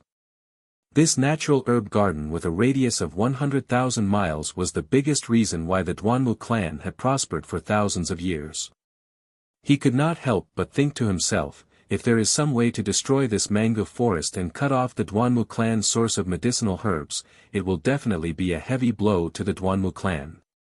Recently, he had been focusing on dealing with the Duanmu clan. His mind was constantly thinking about how to weaken the Duanmu clan's power. Unknowingly, 6 hours had passed and it was noon. Ji Tianqing was flying above the vast sea of clouds, crossing over a stretch of majestic mountain range. Originally, the sun was shining brightly in the sky, dyeing the white sea of clouds with a layer of golden light. However, at this moment, he realized that there was a huge black cloud high up in the sky, blocking the sunlight. The area within a radius of dozens of miles became dark.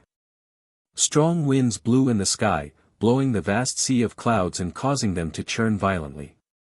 Ji Tianqing could vaguely sense that the air seemed to contain a trace of cold and bloody murderous aura. He immediately frowned and a look of suspicion and wariness flashed across his eyes. Ever since he came to the Central State, he had not interacted with anyone from the Demon Clan. However, based on the experience he had accumulated in the Tianshan region, he could acutely sense that there were Demon Clan powerhouses around him. Even the huge black cloud in the sky was definitely not formed naturally. There was definitely something strange about it. As expected, just as he slowed down his flying speed and looked around, the black cloud in the sky suddenly surged. In the blink of an eye, the surging demon fog condensed into a huge demon face. The demon face had a pair of huge scarlet eyes. It stared down at Ji Tianqing from above, revealing a ferocious and bloodthirsty cold smile. "Keek keek. Ji Tianqing, I have finally found you." The demon face's huge mouth opened and closed, letting out a deep voice that reverberated in the sky like rolling thunder. Ji Tianqing immediately stopped flying. He stood in the sky and looked up at the demon face. A cold light flashed across his eyes. There is indeed a Demon Clan powerhouse attacking. When he suddenly saw the demon face in the sky, he instinctively thought that it was the Demon Emperor. However, after sensing it carefully, he realized that the aura of the huge demon face was not as unfathomable as that of the ancient Demon Emperor. When he heard what the demon face said, he was sure that it was not the Demon Emperor but a Demon King powerhouse. Ji Tianqing looked at the demon face in the sky calmly without any worry or fear. He said in a low and cold voice, "The remnants of the Demon Clan are so savage that you dare to come to the Central State." The demon face opened its huge mouth and sneered in a deep voice, "Humph. In the ancient times, my clan was the ruler of the Tianxian continent. We ruled the world and ruled over hundreds of races. The Central State was originally my clan's territory. It was just that it was invaded by you humans. Why would I dare to come to the Central State?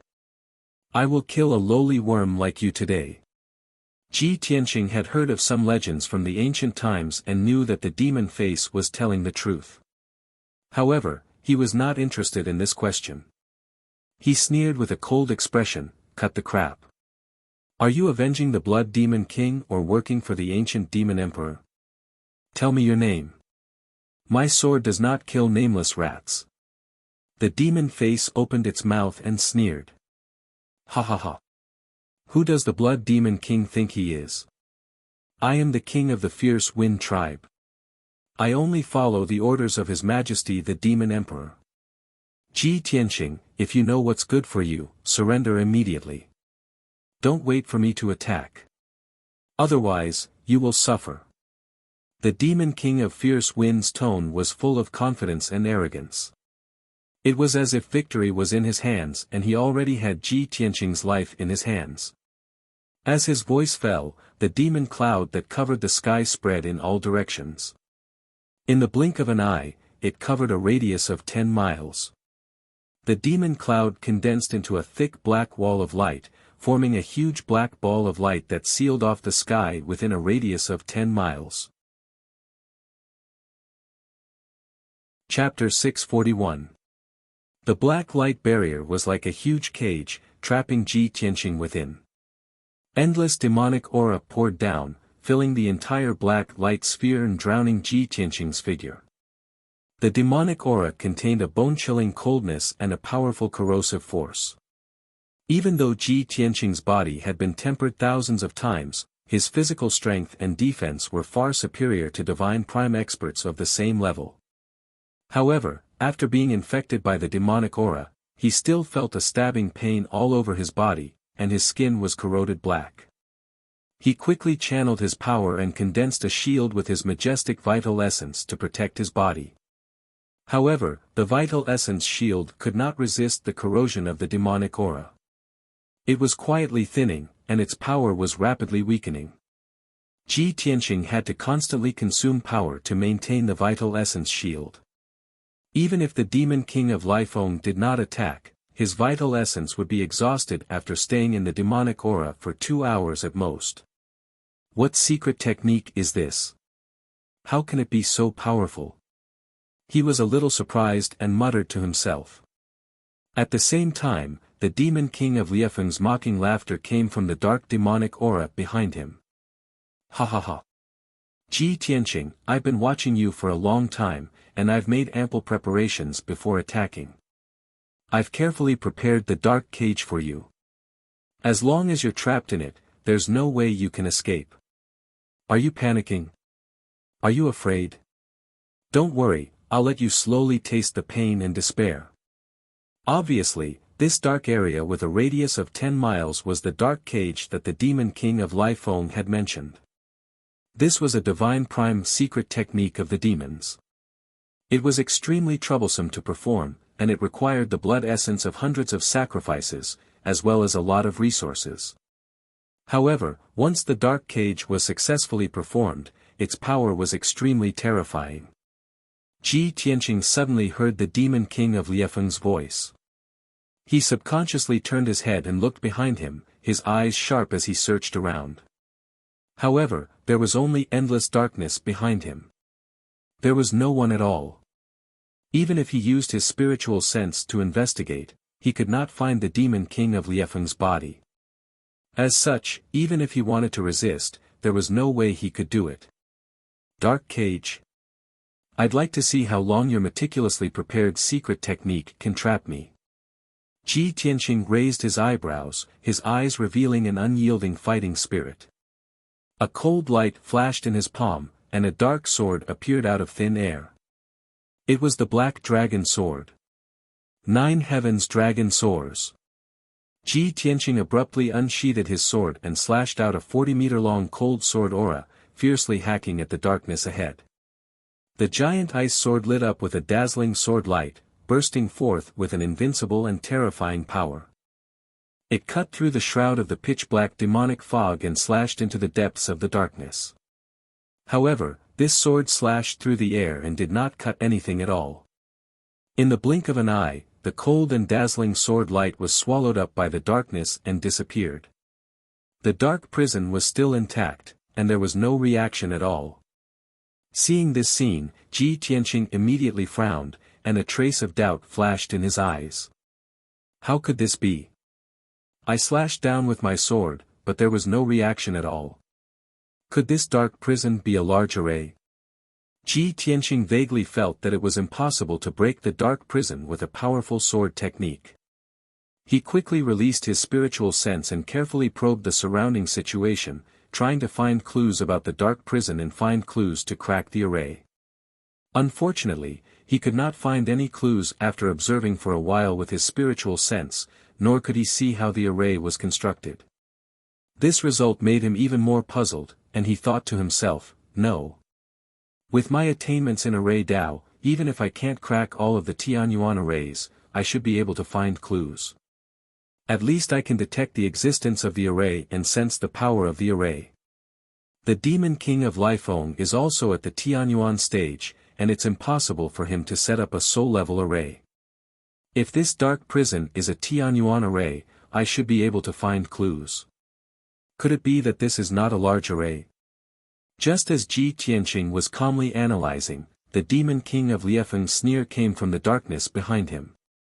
Huh, Ji Tianqing, I know you're good at array Dao and good at cracking large arrays. But you'll never be able to crack my dark prison. How could a despicable human worm like you understand the wonders of my race's secret technique?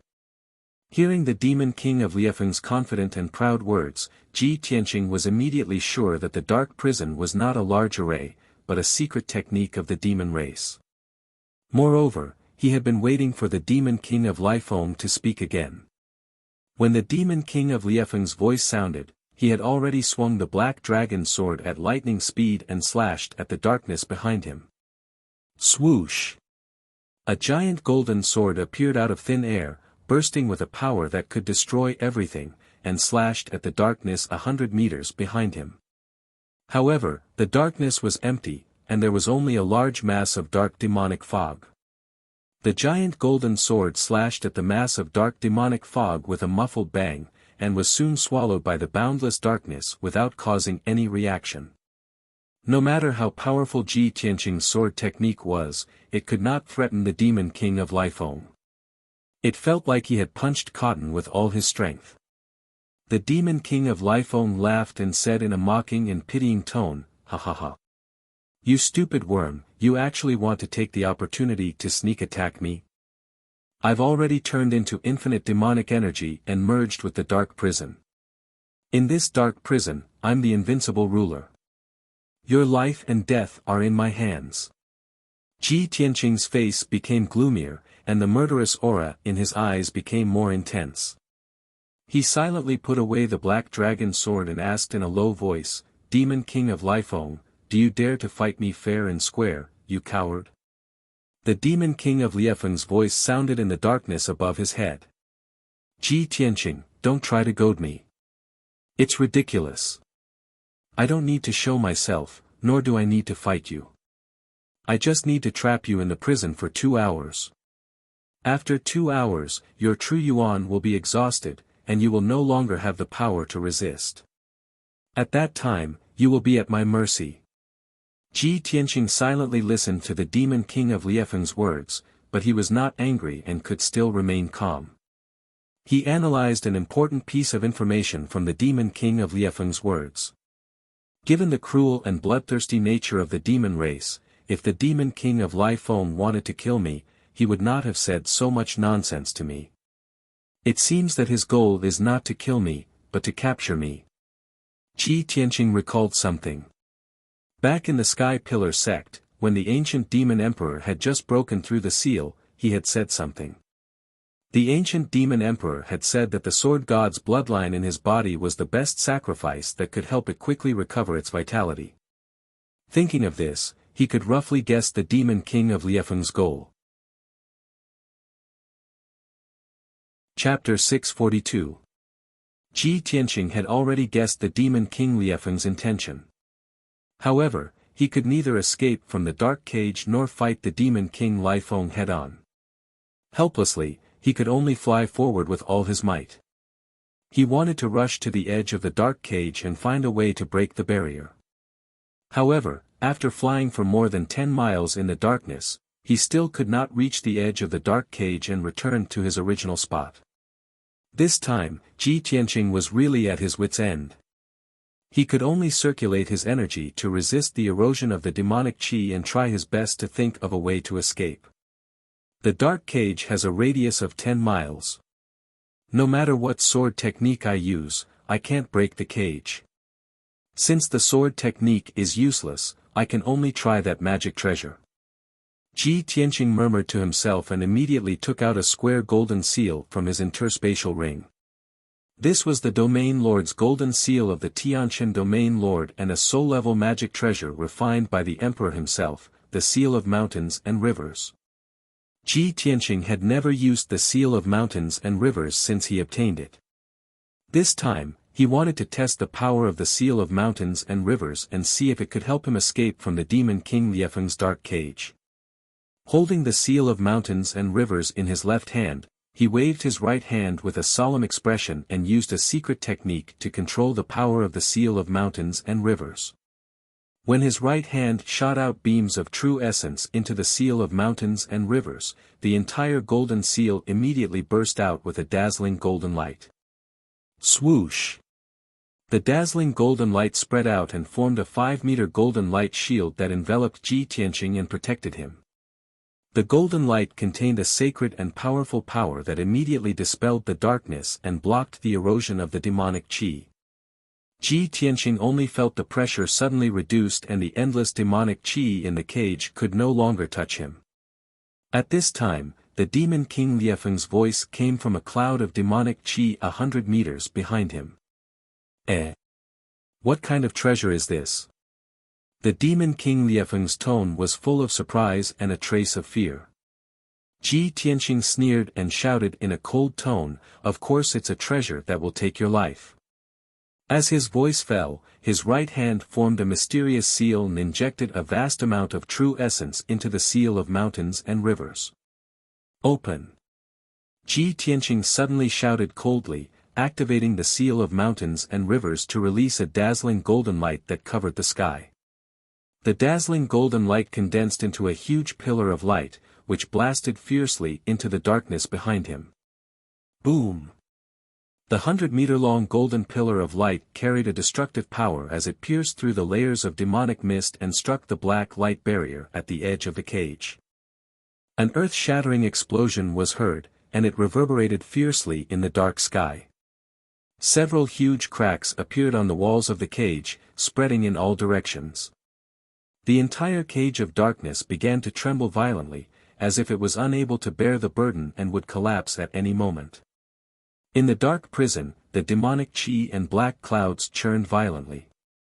The Demon King of Lai Feng immediately let out a panicked roar. "How is this possible? You lowly reptile, how could you shake my cage?"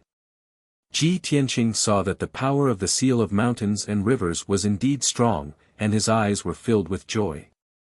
"When I used the Seal of Mountains and Rivers for the first time, I only used 10% of its power, and it was enough to shake the entire cage of darkness." He did not hesitate to cast the technique again, releasing an even more majestic true origin and injecting it into the Seal of Mountains and Rivers.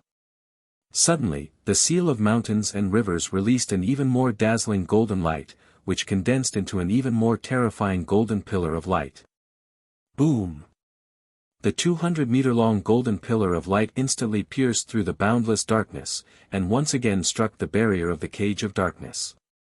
Amidst the deafening noise, a huge hole was blasted open in the black light barrier, and dense cracks appeared.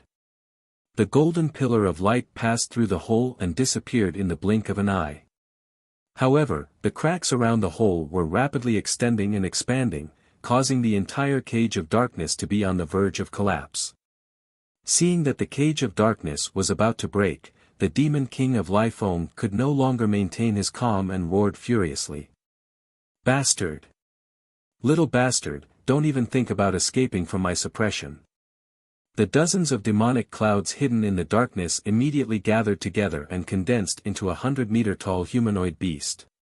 It was a gigantic beast covered in pitch-black scales. Its limbs were extremely thick and sturdy, and its head was huge. It had a wide and flat mouth, and there were several rows of sharp barbs on its spine. Moreover, it had a huge crocodile-like tail, which was covered in black barbs. This ferocious-looking humanoid beast was the true form of the Demon King of Lifeng. It roared angrily and pounced on Ji Tianqing as fast as lightning, waving its pair of giant claws and smashing down. Its claws were the size of a 2-story building, and the black claws were sharp enough to crush a 1,000-meter-tall mountain. If Ji Tianqing was hit by the huge claws, he would be severely injured even if he did not die. However, Ji Tianqing did not retreat. He looked coldly at the Demon King of Lifeng, and once again activated the power of the Seal of Mountains and Rivers. Dragon Shadow of Mountains and Rivers. The Seal of Mountains and Rivers once again released a dazzling golden light, which condensed into a 300-meter-long golden spear shadow. It erupted with a power that could destroy everything and blasted at the Demon King of Lifeng. The Demon King of Lifeng felt the terrifying power of the golden spear shadow. His body immediately trembled, and his eyes widened in horror. He subconsciously stopped pouncing and wanted to avoid the bombardment of the golden spear shadow. However, he was too close to Ji Tianqing, and the speed of the golden spear shadow was too fast. Everything was too late. Kaboom! A thunderous sound burst out and reverberated violently in the dark cage. The powerful golden spear shadow instantly pierced through the Demon King of Lifeng's huge claws and blasted his thick and sturdy left shoulder that was covered in scales. The Demon King of Lifeng was immediately blasted away and slammed into the dark cage's barrier. Boom! In the dull loud sound, the dark light barrier was smashed and completely collapsed. The golden spear shadow pierced through the Demon King of Lifeng's left shoulder and flew out of the dark cage, disappearing into the sky. The dark cage finally broke into pieces, turning into demonic chi that covered the sky and the earth, spreading out in all directions. The Demon King of Lifeng screamed in pain. Black blood gushed out from his wounds. He fell from the sky and smashed into the dense forest. Swoosh! Ji Tianqing's body flashed. He went through the rolling demonic chi and flew back to the forest. He looked down at the forest and saw the Demon King of Lifeng lying miserably in the forest, still struggling. Soul-level magical weapons are indeed powerful. This is my first time using it. I haven't mastered the secret technique yet I can already release such a powerful attack. Not only did I break the dark cage, but I also severely injured the Demon King of Lifeng, who is at Sky Origin Stage Level 7. Chapter 643. The Seal of Mountains and Rivers was a soul-level magic treasure. Only powerhouses in the spirit cultivation stage could unleash its full power. Moreover, in order to fully control the Seal of Mountains and Rivers, one had to master the corresponding control incantation. When the Emperor gave the Seal of Mountains and Rivers to Ji Tianqing, the Imperial Tutor gave him a brief introduction about soul-level magic treasures. Incantation was a power that was above martial arts. Weapons and equipment below the Tianyuan level could only be called weapons. Only top Tianyuan level magic treasures that could mobilize the power of heaven and earth could be called magic instruments. Only soul-level magic treasures that were more powerful than magic instruments could be called magic treasures. In the Tianxian continent, every magic treasure was priceless. They were rare and had the power to destroy heaven and earth. Moreover, every magic treasure had its corresponding secret control incantation. Unfortunately, the Emperor only gave the Seal of Mountains and Rivers to Ji Tianqing and did not give him the corresponding incantation. However, even if Ji Tianqing did not have the incantation and could only use the Seal of Mountains and Rivers to perform simple attacks, it was still very powerful. He was already satisfied, and silently planned in his heart that in the future, he would definitely find an opportunity to ask for the seal of mountains and rivers from the emperor. Lifeng Demon King, it's time for you to die. Ji Tianqing looked at the Demon King of Lifeng coldly and poured vital core into the seal of mountains and rivers again. He was ready to kill the Demon King of Lifeng in one blow. Although he did not have the incantation, forcibly activating the power of the seal of mountains and rivers would consume a lot of vital core. However, he did not care. As long as he could kill the Demon King of Lifeng, it would be worth it no matter how much vital core he consumed. However, at this moment, in the sky above the forest thousands of meters behind him, a mocking sneer suddenly sounded. Demon King of Lifeng, you can't even take down a worm at level 3 of the Tianyuan stage.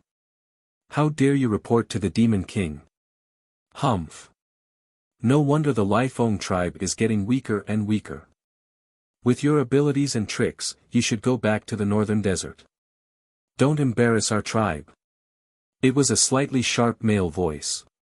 His words were full of undisguised disdain and contempt. Ji Tianqing immediately frowned and turned to look behind him. In the sky behind him, a skinny demon clan man wearing a blood-red robe was walking over. The male demon looked a little strange. His skin was pale and bloodless, like a corpse. His dark red waist-length hair was tied into 3 braids. A few fangs were exposed in his flat mouth, and blood was dripping from them. Although this male demon maintained his human form, he still looked ferocious and terrifying. Ji Tianqing could also clearly sense that this person's strength and aura were even more unfathomable than the Demon King of Lifeng. Vigilance flashed in his eyes as he temporarily ignored the severely injured Demon King of Lifeng and stared at the blood-robed man. At this time, Demon King Lifeng also flew into the sky and turned into a burly bald man. His whole body was stained with dark demon blood, and there was a huge bloody hole in his left arm. His entire left arm was drooping and unable to move. Even so, his aura was still fierce and ferocious. He stared at the blood-robed man with blood-red eyes and shouted in a low voice, "Shui Qian Jiang, how good is your blood-wing tribe? Weren't you also driven out of the Blood Cloud Valley and wandering in the ice field for many years? Moreover, Ji Tianqing was targeted by me first. Everything should be first come, first served." Before Demon King Lifeng finished his words, he was interrupted by the blood-robed man, Shui Qian Jiang. He looked up and laughed, and said in a contemptuous tone, "Ha ha ha ha. That's right, first come, first served is the default rule. But you have already made a move, and you failed to trap Ji Tianqing. Instead, you were injured by him. Since you didn't succeed, it's time for me to make a move. Demon King Lifeng, you stay aside. Now, I will let you see with your own eyes how I will capture Ji Tianqing, and how I will present him to His Majesty, the Demon King, and receive his reward." Demon King Lifeng was furious, and his eyes were filled with murderous intent. But his strength was weaker than Shui Qian Jiang, and now that he was seriously injured, it was impossible for him to fall out with Shui Qian Jiang. He gritted his teeth and retreated to the distant sky to watch the battle. He gritted his teeth and shouted, "Shui Qian Jiang, if this boy didn't have a magic weapon, I would have already captured him. Since you are so confident, I would like to see what means you have to resist his magic weapon." Demon King Lifeng made up his mind. After Shui Qian Jiang was injured by the magic weapon, he would return the favor and laugh at him. At that time, he would return Shui Qian Jiang's words to him. However, Shui Qian Jiang grinned and revealed a smug sneer. "Demon King Lifeng, do you want to see me make a fool of myself? Ha ha ha, I have been secretly watching the battle for so long. If I didn't have full confidence, why would I show myself?" As he spoke, Shui Qian Jiang's palm surged with a bloody light, and an old scroll appeared out of thin air. It was a dark red scroll made of an unknown material, and it looked like it had a history of thousands of years. The surface of the scroll was full of cracks, and there were a few irregular gaps, as if it would be broken with a touch. However, it was this tattered scroll that was faintly emitting an extremely shocking evil power. Ji Tianqing tried to touch it with his spiritual sense, and was immediately dizzy by the bloody smell in the scroll. He suddenly realized that the extremely old scroll must also be a magic treasure. Sure enough, after Demon King Lifeng saw the ancient scroll, he was immediately stunned, and his face was full of disbelief. Is this the scroll from that year? The relic of His Majesty Blood Emperor, the Corpse Mountain and Blood Sea map? Demon King Liefeng's voice was trembling, and it was full of shock and a trace of jealousy. Xue Qianjiang nodded and revealed a smug sneer, that's right. This is the magic weapon that my great-grandfather, the Great Blood Emperor, personally refined. In the war thousands of years ago, the Blood Emperor fell, and the Mountain of Corpses and Blood Sea map went missing. However, my father and I spent more than 200 years, and almost searched the entire northern desert, and finally found it. With this magic weapon in hand, I can control monstrous power, and create a mountain of white bones and a boundless sea of blood. Why would I worry about not being able to revive the Bloodwing tribe? When Xue Qianjiang talked about the origin and power of the Mountain of Corpses and Blood Sea map, he was full of pride, and could be said to be in high spirits. Demon King Lifeng stared at the Mountain of Corpses and Blood Sea map, and was stunned for a long time before he came back to his senses. He nodded dejectedly, and said in a low and dry voice, Xue Qianjiang, no wonder you were so arrogant. You knew that the boy had a magic weapon to protect him, and you still dared to attack him. I didn't expect that you really found the legendary Mountain of Corpses and Blood Sea map. You win. You win, and Ji Tianqing is yours. The appearance of the Mountain of Corpses and Blood Sea map completely destroyed Demon King Liefeng's hope, and he was both shocked and jealous. Chapter 644. The severely injured Demon King Lifeng left. Only Ji Tianqing and Xue Qianjiang were left in the sky above the Mangu forest. Ji Tianqing had been silent, secretly observing Xue Qianjiang. The conversation between Xue Qianjiang and Demon King Lifeng made him understand a lot of information. He just realized that there were many people who wanted to capture him as a sacrifice to the Demon Emperor. It was definitely not just Demon King Lifeng and Xue Qianjiang. There were even more Devil King powerhouses watching him in the dark. And Xue Qianjiang in front of him was not only the king of the Bloodwing tribe, but also the descendant of the Blood Emperor. Most importantly, Xue Qianjiang had a treasure called the Corpse Mountain Blood Sea map. He had not figured out how to control the seal of mountains and rivers, but Xue Qianjiang obviously understood the Corpse Mountain Blood Sea map very well. He would definitely be able to unleash a stronger power.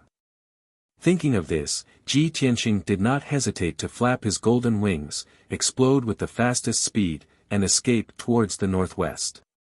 Whoosh! He turned into a golden streamer, instantly piercing the sky, and flew thousands of meters away. However, Xue Qianjiang was already prepared, and chased after him with a smirk. Ha ha ha! Little bastard, don't you think it's too late to run now? Xue Qianjiang shook his blood-red robe, turned into a bloody light, and caught up with Ji Tianqing in the blink of an eye. Corpse Mountain Blood Sea map. Xue Qianjiang roared, and activated a vast amount of demonic power, crazily injecting it into the Corpse Mountain Blood Sea map. Suddenly, the ancient and shabby scroll unfolded, blooming a bloody light that covered the sky. Swoosh! The dark red bloody light emitted a nauseating stench of blood, dyeing half the sky red, instantly covering a radius of 20 miles. In the blink of an eye, the sky and earth within a radius of 20 miles were covered by the bloody light, turning into a boundless sea of blood. The sky and earth disappeared, and there was only an endless dark red color left between heaven and earth. Even the vast forest below was submerged by the sea of blood. Tens of thousands of towering trees were corroded into dust by the sea of blood. The waves of blood rolled and swept across the sky, like a high wall, fiercely suppressed Ji Tianqing. At the critical moment, he did not hesitate to activate the power of the seal of mountains and rivers, condensing the divine golden light into a shield. Shwa! An oval-shaped golden light shield enveloped him, protecting him tightly. One after another, huge waves came crashing down and slapped on the golden light shield, making muffled booms. The golden light shield trembled under the attack, and cracks gradually appeared on its surface. Ji Tianqing was unable to fly in the air and was immediately swept into the blood sea by the huge waves, sinking and bobbing up and down in the endless blood water. Only at this moment did he notice that skeletons that covered the heavens and the earth surged out from the depths of the boundless sea of blood, and all of them charged madly towards him. He hurriedly used his true essence and activated the seal of mountains and rivers to release a golden beam of light towards the densely packed skeletons. Pang pang pang. Amidst a series of muffled sounds, tens of thousands of white skeletons were turned into dregs by the golden pillar of light and scattered in the sea of blood. However, after the golden light pillar dissipated, the sea of blood was still surging. Those shattered bone dregs, once again condensed into countless skeletons, charging over fearlessly. In the blink of an eye, tens of thousands of white skeletons drowned him, piling up into a mountain of white skeletons. The white skeletons crazily attacked the golden light shield, making the shield crackle and tremble. Ji Tianqing was unable to escape the sea of blood, and could only continue to inject true essence into the seal of mountains and rivers to maintain the golden light shield. Xue Qianjiang stepped on the blood waves in the air, with his hands behind his back, his blood-red robe fluttering, revealing a domineering and confident aura of an expert. His pale face revealed a complacent sneer, with a low voice he shouted, "Ji Tianqing, you have already fallen into my corpse mountain blood sea painting, don't even think about escaping. Let me give you a word of advice. It's best if you give up struggling and obediently hand over the golden seal. If not, I don't mind killing you and devouring your Kenshin bloodline." Ji Tianqing was still struggling in the sea of blood, bitterly resisting the siege of the skeleton army.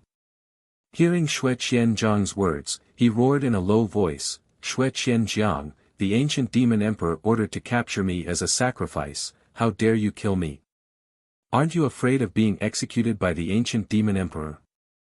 Xue Qianjiang suddenly laughed disdainfully, "Ha ha ha. Little bastard, do you think I am as stupid as the others?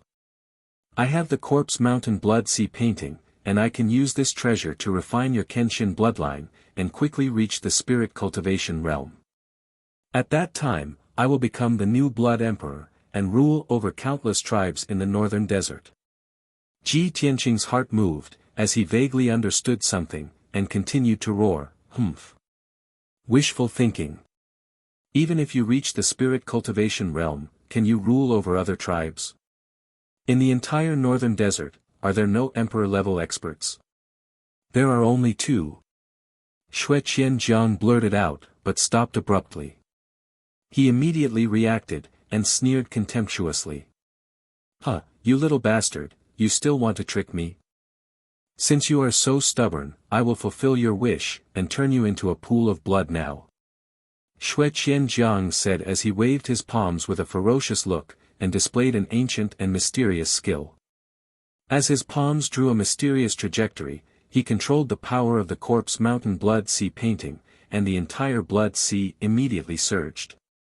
After a few breaths, a huge whirlpool with a radius of 1,000 meters appeared in the center of the blood sea, and it spun rapidly. Swoosh swoosh swoosh. The huge blood whirlpool spun rapidly, and the surrounding seawater flew up into the sky, gradually forming a wall of blood waves. A terrifying devouring power that seemed to be able to swallow the heavens and the earth erupted from the whirlpool, and immediately enveloped Ji Tianqing. Suddenly, he involuntarily flew into the huge whirlpool.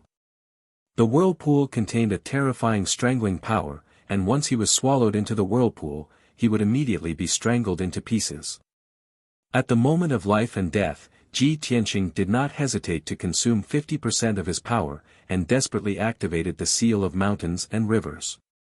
Dragon Shadow of Mountains and Rivers. With his angry roar, the seal of mountains and rivers suddenly expanded 10,000 times, and became the size of a house. Every line on the seal of mountains and rivers was clearly distinguishable, and it bloomed with a sacred golden light that covered the sky, and condensed into a huge and terrifying spear shadow. It was 1,000-meter-long spear shadow, like a golden dragon, containing the power to destroy everything and destroy the heavens and the earth. Ong! The dragon spear's shadow actually made a realistic dragon roar, and fiercely blasted into the huge whirlpool in the middle of the Blood Sea. At this moment, Ji Tianqing did not hesitate to activate his power to the limit, and finally displayed 30% of the power of the seal of mountains and rivers. Boom! In the deafening loud noise, the 1,000-meter-long dragon spear shadow fiercely blasted into the whirlpool of the Blood Sea, and the whirlpool collapsed on the spot, rolling up a monstrous blood wave. The whirlpool was blasted into pieces, and the huge waves spread out in all directions, immediately turning the entire Blood Sea upside down. Chapter 645. The whirlpool in the middle of the Blood Sea collapsed, and the violent power spread to the surroundings. In just a few breaths, the whole Blood Sea was completely chaotic and fell apart. Amidst the loud rumbling, monstrous waves rolled up in the sea of blood, and a huge crack appeared. An endless amount of blood flowed out of the crack, and its power was also rapidly draining away. Seeing this scene, Shui Qianzhang's face immediately changed. He was shocked and roared angrily. "Bastard! You damned reptile, how dare you break this king's family heirloom?" In Shui Qianzhang's eyes, the Blood Emperor's corpse mountain Blood Sea map was his family's treasure, extremely precious and powerful. This treasure was his hope to break through to the spirit-refining realm and revitalize the Blood-Wing tribe. But now, Ji Tianqing had broken a crack in the mountain of corpses and Blood Sea painting. His heart was aching so much that it was about to bleed. Ji Tianqing ignored him and flew to the crack without hesitation. Swoosh! With a flash of golden light, Ji Tianqing passed through the crack and finally escaped from the Blood Sea. He returned to the dense forest, and once again saw the dark green forest and the sky above his head. He only felt incomparably familiar. At the same time, Shui Qianzhang put away the corpse mountain Blood Sea map, and held the old scroll with both hands, carefully examining it. Seeing a finger-long crack on the scroll, his whole face was distorted with heartache.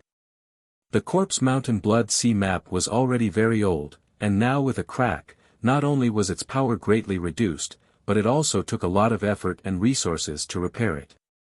Ah! Ji Tianqing, you little bastard, I'm going to tear you to shreds. Shui Qianzhang roared angrily, put the corpse mountain Blood Sea map into the spatial ring, and crazily rushed towards Ji Tianqing. Ji Tianqing's power was more than half consumed, and his fighting power was very weak, and his face was as pale as paper. He did not want to be entangled with Shui Qianzhang, and immediately flapped his golden wings to escape. Shui Qianzhang pursued relentlessly, turning into a blood-colored light blade that streaked across the sky, and began his pursuit as fast as lightning. In just a few breaths of time, Shui Qianzhang had caught up with Ji Tianqing.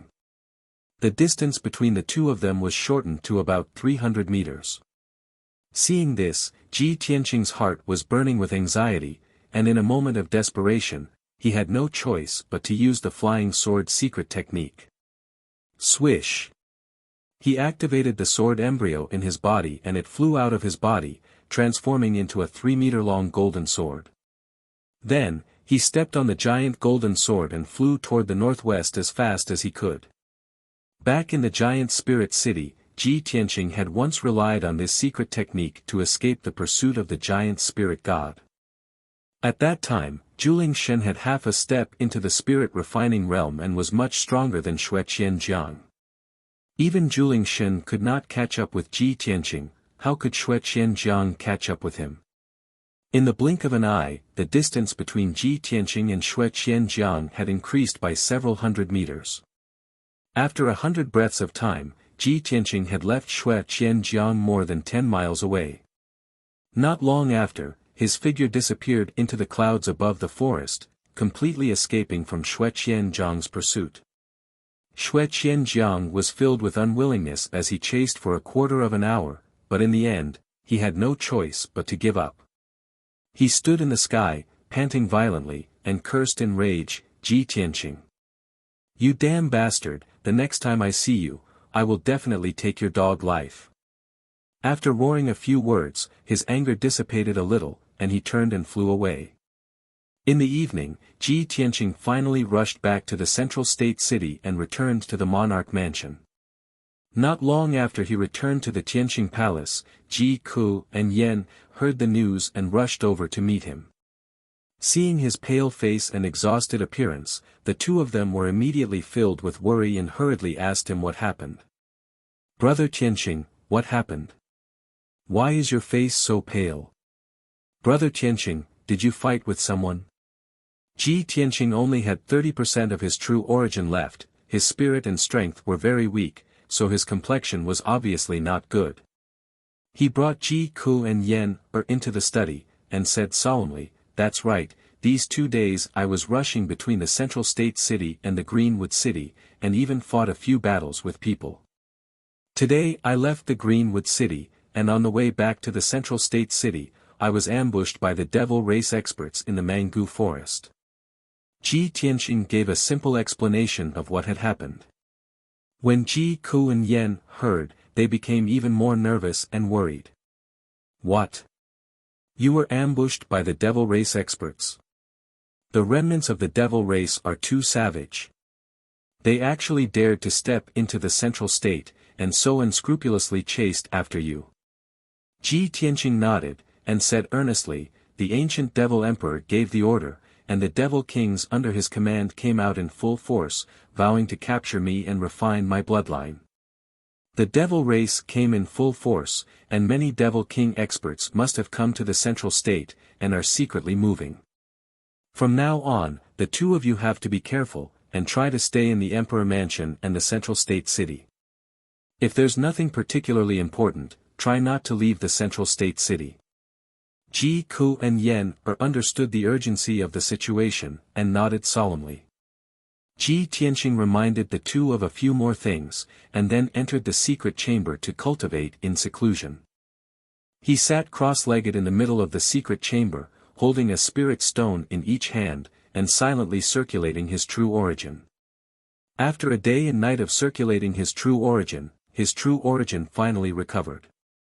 Next, he opened the heavenly spirit heavy array, and used the powerful gravity to temper his body, and quickly improve his strength. The secret chamber was already rich in spirit qi, and he had abundant cultivation resources, so his cultivation progress was naturally fast. Coupled with the powerful effect of the heavenly spirit heavy array, his body was constantly tempering and strengthening, and his strength was rapidly improving. This time, Ji Tianqing wanted to break through to the 4th level of the heavenly origin stage in one go. North of the Greenwood city, in the Duanmu family's mansion. In a magnificent palace, in a spacious and luxurious bedroom, the second madam was sitting by the bed in a daze. Her face was very ugly, and she looked like she was heartbroken. Recalling the way Duanmu Feiyu died, she was overcome with grief, and she sobbed with a sorrowful expression. My poor Feiyu. After suffering so many years of grievances at home, I finally could hold my head high, but I was killed by a villain. Feiyu left me alone, how can I live in the future? The maid standing by the side quickly took out a handkerchief to wipe the tears of the second madam, and patiently comforted her.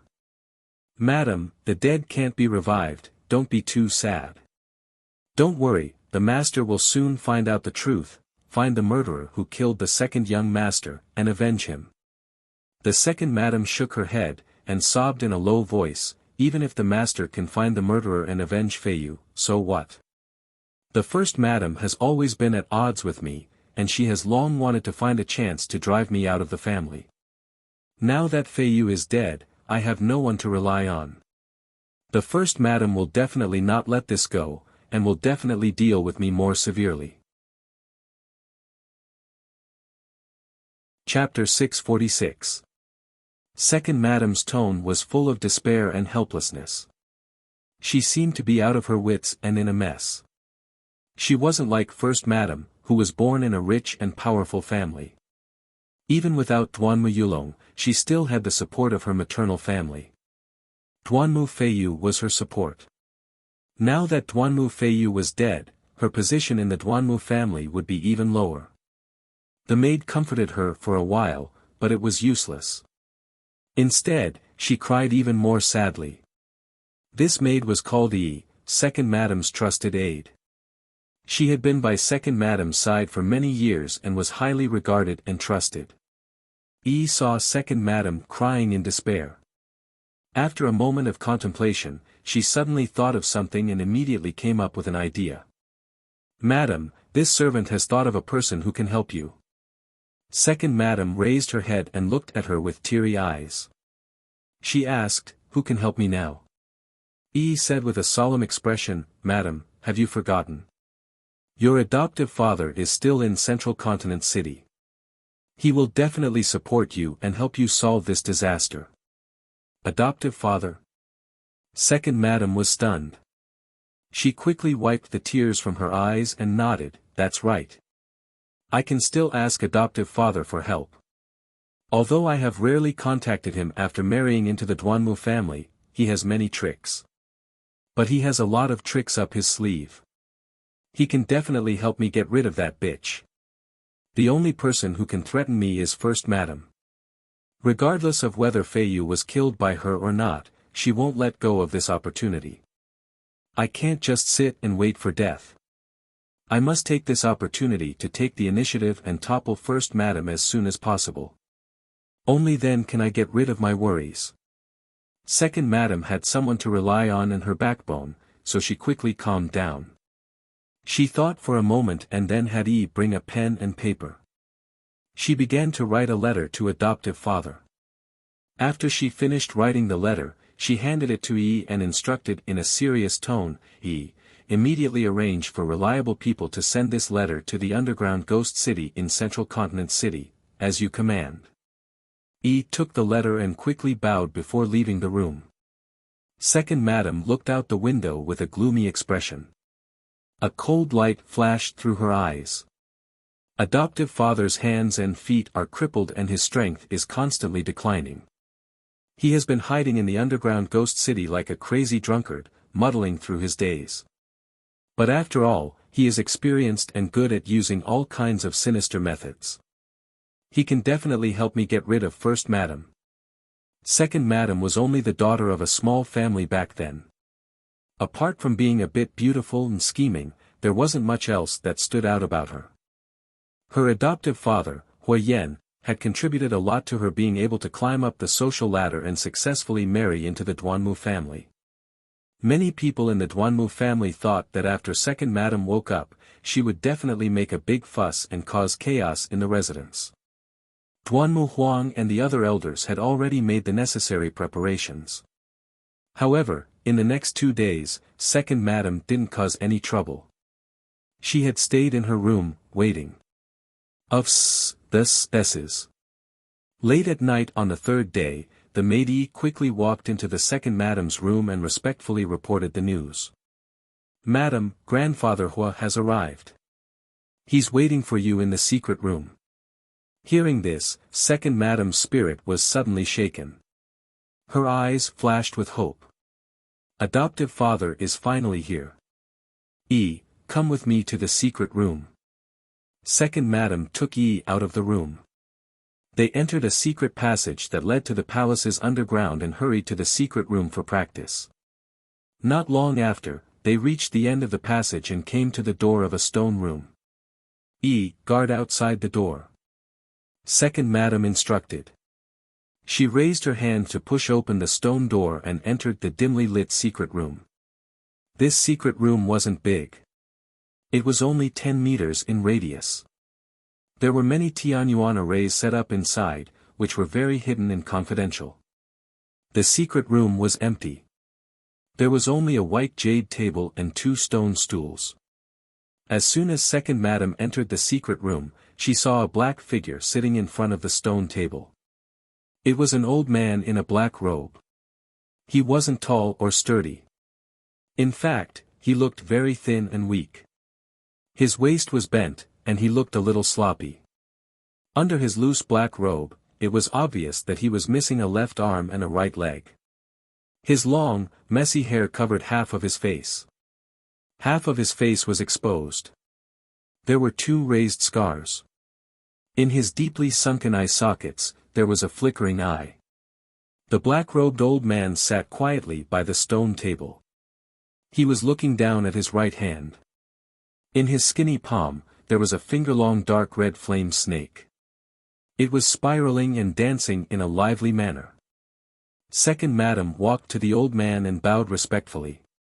She called out, "Adoptive father." The black-robed old man was her husband, Hui Yen. Hui Yen didn't look up. He was still staring at the flame snake in his palm. He said in a low and hoarse voice, "Shut Ong, if I remember correctly, you haven't contacted me for 10 years, right? Could it be that you only think of this old man when you're in trouble?" Hearing this, Second Madam was a little embarrassed. She quickly bowed and explained with a smile, "Adoptive father, you've misunderstood me. Shut Ong knows that you don't like to deal with people. You just want to spend your days in peace, so Shut Ong doesn't dare to disturb you." Without waiting for Second Madam to finish speaking, Hui Yen interrupted her and said in a low voice, "No need to explain. If I blame you, I wouldn't have come today." Hearing this, Second Madam was relieved. She quickly asked, "Adoptive father, does that mean you agree?" Hui Yen said in a calm and indifferent tone, "Of course. I can help you deal with First Madam and help you secure your position as Madam. However, I also need you to do something for me." Second Madam nodded without hesitation and said, "Don't worry, adoptive father. As long as it's within Shudong's power, I won't refuse." Hui Yen turned over his palm. The flame snake in his palm disappeared and was replaced by a scroll. He put the scroll on the stone table and said to Second Madam, "Adoptive father has always wanted to deal with an old matter. Now, there's finally some progress.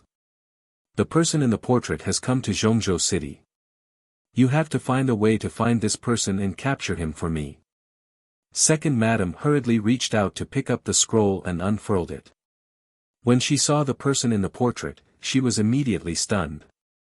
That was because the person in the portrait was a little boy who was a little over 10 years old. Although the boy was young, he was very handsome. There was a majestic aura between his eyebrows. It was obvious that he came from a noble background. Moreover, although he was a human youth, he had long dark red hair. There was also a red flame mark on his forehead.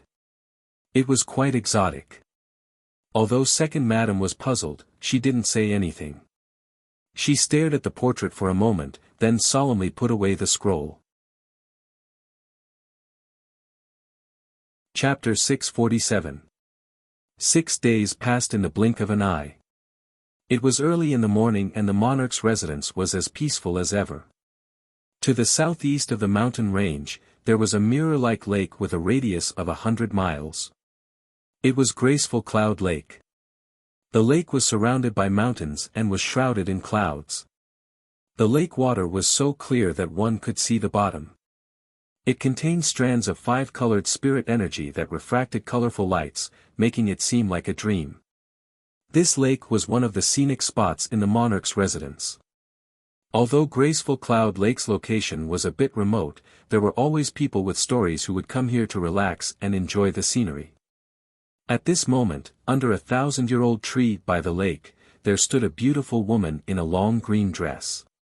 She was tall and graceful, with a pure and beautiful face. Although she didn't wear any makeup or jewelry, it couldn't hide her natural beauty. Moreover, she had an innate noble and demure temperament, like an orchid in an empty valley, quiet and fragrant. She was An-Suwen, who had just become a heavenly consort not long ago. An-Suwen stood under the ancient tree, her clear eyes staring at the sparkling lake. Her expression was as calm as water, but there was a hint of worry between her brows. A gentle breeze blew against her face, causing her long hair to sway and dance gently. However, this beautiful lake couldn't dispel the melancholy in her eyes or the melancholy in her heart. And the person who could make her feel melancholy was her lover, her current husband, the son of heaven, Long Yunxiao. The imperial court had already held a grand wedding for her and the son of heaven, and had even invited all the powerful cultivators of the human race to attend the ceremony. Now that she was a well-known heavenly consort, all the women in the world were envious of her. After the wedding, the son of heaven even brought her into the monarch's residence. She wasn't the imperial son, but she was able to live and cultivate in the monarch's residence as a heavenly consort. It was a most fortunate thing, and an honor for her. She ought to be happy and proud. But now, she couldn't feel happy at all. When the Son of Heaven chose her as his heavenly consort, she had a premonition that she would become the heavenly consort who was closest to others, but farthest from others. Now, her premonition had finally come true. On the night of the wedding, the emperor would rather drink himself into a stupor in the study room than return to his room to sleep. The emperor didn't even remove her red veil and let her sit in her room for the whole night. Although the emperor brought her into the emperor's mansion, he never looked for her again after settling her down. Half a month had passed. And Suwen's uneasiness and melancholy grew stronger and stronger. Therefore, she came to Yunxiu Lake early in the morning to relax. Unknowingly, Suwen had been standing under the tree by the lake for more than 2 hours without moving a single step. At this moment, in the sky not far behind her, there was a clear chirp of a bird and a woman's voice. Aren't you in? Sister An? This crisp female voice broke the tranquility of the lakeside. Suwen snapped out of her daze and turned her head to look behind her. She saw a spiritual bird with pure white feathers flying towards her. Standing on the back of the spirit bird was a woman wearing a long dress, a jade crown, and a golden hairpin. That woman was about 18 or 19 years old. She had a graceful figure and a beautiful face. Compared to Suwen, she wasn't inferior. The only difference was that their temperaments were different. When Suwen saw her face clearly, she was also startled. A trace of surprise appeared on her charming face. Swoosh! In the blink of an eye, that white spirit bird flew to the lakeside and landed. The woman in the palace dress jumped onto the grass by the lakeside and walked towards Suwen. Sister An. Oh, no, I should call you heavenly consort now. The woman in the palace dress arrived in front of Suwen and bowed. She asked with a smile, Heavenly consort, why are you here? Suwen looked at the woman in the palace dress and frowned in confusion. She asked, Huixin, why are you in the emperor's mansion? Without a doubt, the woman in the palace dress was Lan Huixin. She saw that Suwen's expression was strange and seemed to be deeply worried. She asked with concern, Heavenly consort, you just got married to the emperor.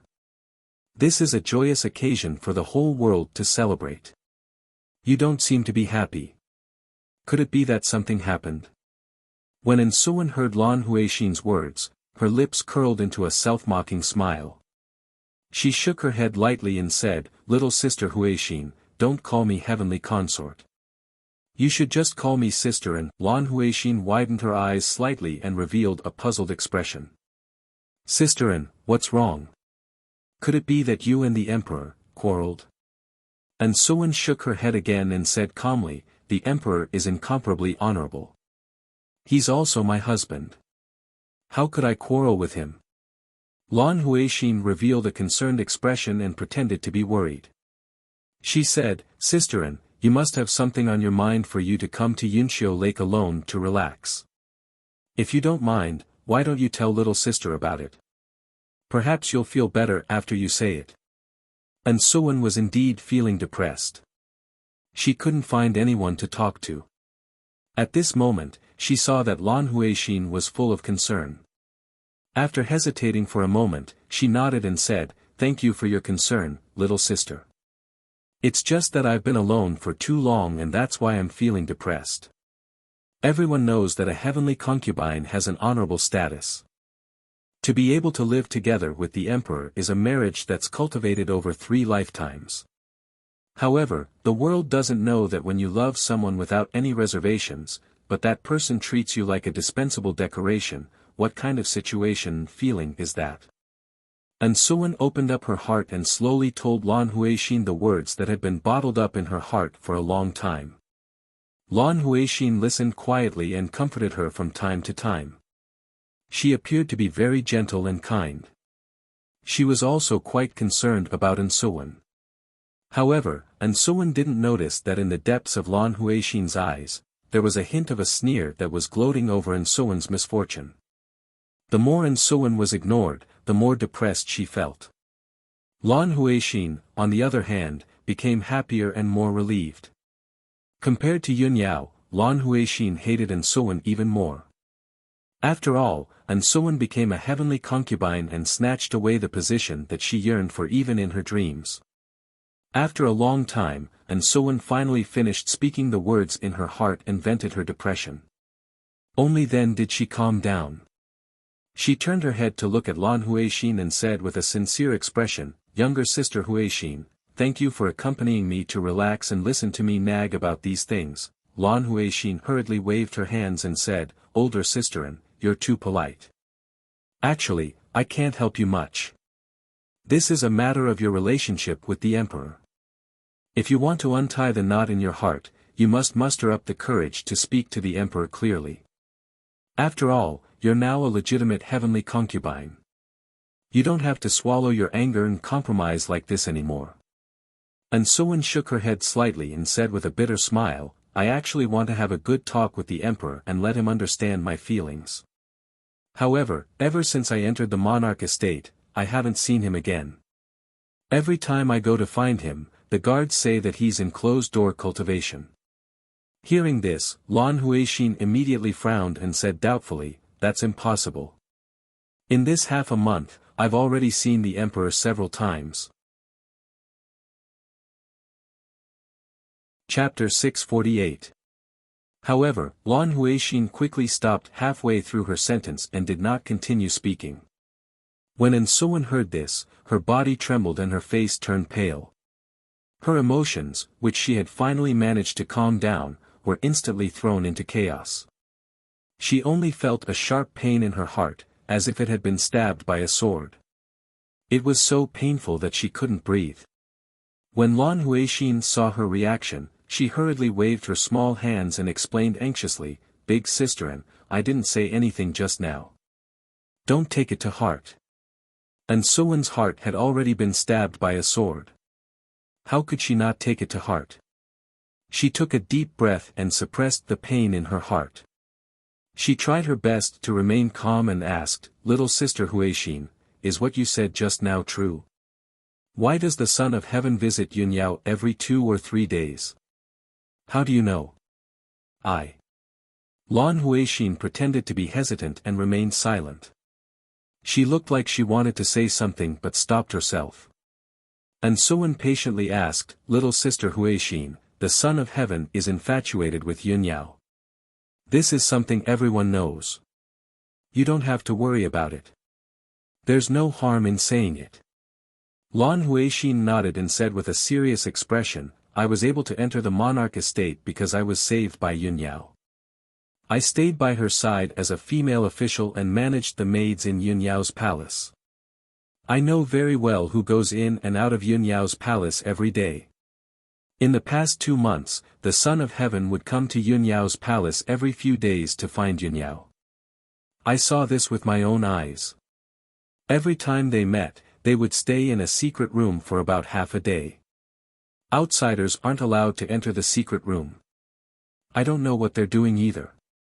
When she heard this, Suan's body trembled again and her face turned as pale as paper. Her heart hurt even more. Her vision turned black and she almost couldn't stand straight.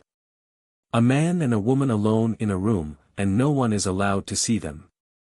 What else can they do?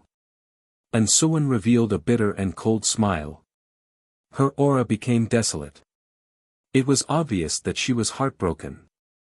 Lan Huixin hurriedly supported her and muttered angrily, "Big sister, you're a heavenly consort now. You can't continue to endure this. Otherwise, you'll be even more miserable in the future. If I were you, I definitely wouldn't sit by and do nothing about this. After all, the emperor has already taken you as his concubine, and he still has an affair with another woman. This is really immoral and damaging to the dignity of the imperial court. Although I also think that it's inappropriate for them to do this, I don't have the right to talk to the emperor, nor do I dare to criticize Yunyao. After all, I'm her servant.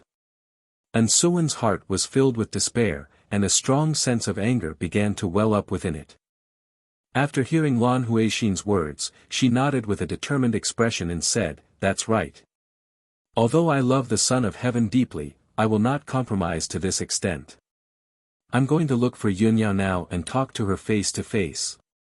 As soon as she finished speaking, and Suwen turned around and prepared to leave Yunxiu Lake and head towards Yunyao Palace. Lan Huixin hurriedly pulled her towards the spirit beasts and birds by the shore. "Sisterin, it just so happens that I'm also going back to Yunyao Palace. Let me take you there." And Suwen didn't say anything. She only nodded. Soon after, the two of them left Yunxiu Lake on the spirit beasts and flew towards Yunyao Palace. About an hour later, the spirit beasts and birds landed outside Yunyao Palace.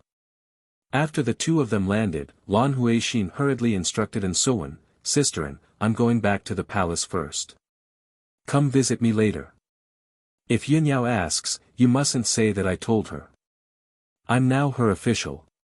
If she finds out that I told you these things, she definitely won't let me off." And Suwen nodded with a solemn expression and said, "Sister Huixin, don't worry. I'm already very grateful that you're willing to tell me these things. Of course, I'll keep it a secret for you."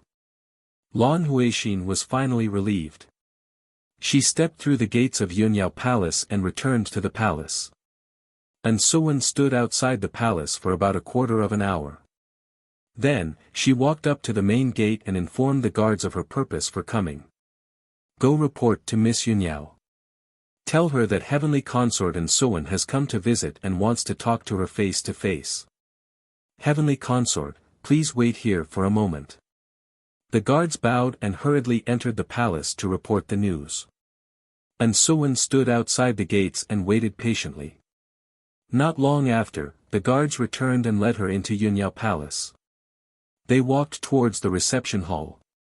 When she entered the hall, she saw that Yunyao was already sitting at the head of the table. Yunyao was looking at her with a calm expression. Yunyao didn't know that Heavenly Consort was coming. "Please excuse me for not going out to meet you." Yunyao stood up and bowed when she saw Suwen enter the hall. She then instructed the maid beside her, "Prepare a seat for Heavenly Consort and serve her tea." Suwen walked into the hall and stood still. She looked at Yunyao coldly and said in an indifferent tone, "No need. I'm only here to talk to you face to face. I'll leave once I'm done." Yunyao frowned slightly when she saw Suwen's reaction. She was secretly puzzled. It seems like Suwen came with ill intentions. But I didn't offend her. Thinking up to this point, she waved her hand and dismissed the maids in the hall. "You're all dismissed." After the maids left, only Yunyao and Suwen were left in the hall. At this moment, Suwen finally spoke, "Miss Yunyao, everyone knows that the emperor is infatuated with you. Why don't you accept him?" Yunyao's expression changed slightly. She frowned and asked in the same indifferent tone, "Heavenly Consort, did you come here today to denounce me? I have nothing to do with the emperor, nor do I have any romantic feelings for him. Why should I accept him?" "Humph." Suwen gave a cold humph. She sneered and said, "Fine. Since you have nothing to do with the emperor, then why are you still in contact with him? Why do you have a private relationship with him? Everyone knows that Yunyao is as cold as ice and frost. She's like a celestial fairy who doesn't eat the food of mortals. I didn't expect that. This is just the ignorance of the world. They don't know the true nature of a celestial fairy and would actually do such a disgraceful thing that damages the dignity of the imperial court." Although Suwen spoke elegantly, the meaning behind her words was obviously scolding her for being shameless and seducing the emperor, Long Yunxiao. Even though Yunyao was an indifferent and cold celestial fairy, she was still infuriated by Ensuwen's words. Her expression turned cold and a cold light flashed through her eyes. She shouted in a low voice, "Heavenly consort! Have you ever thought of the consequences of framing me without distinguishing right from wrong? Not to mention you, even if Long Yunxiao was here, he wouldn't dare to sully my chastity." Ensuwen gave tit for tat and sneered, "Hee, the emperor loves you.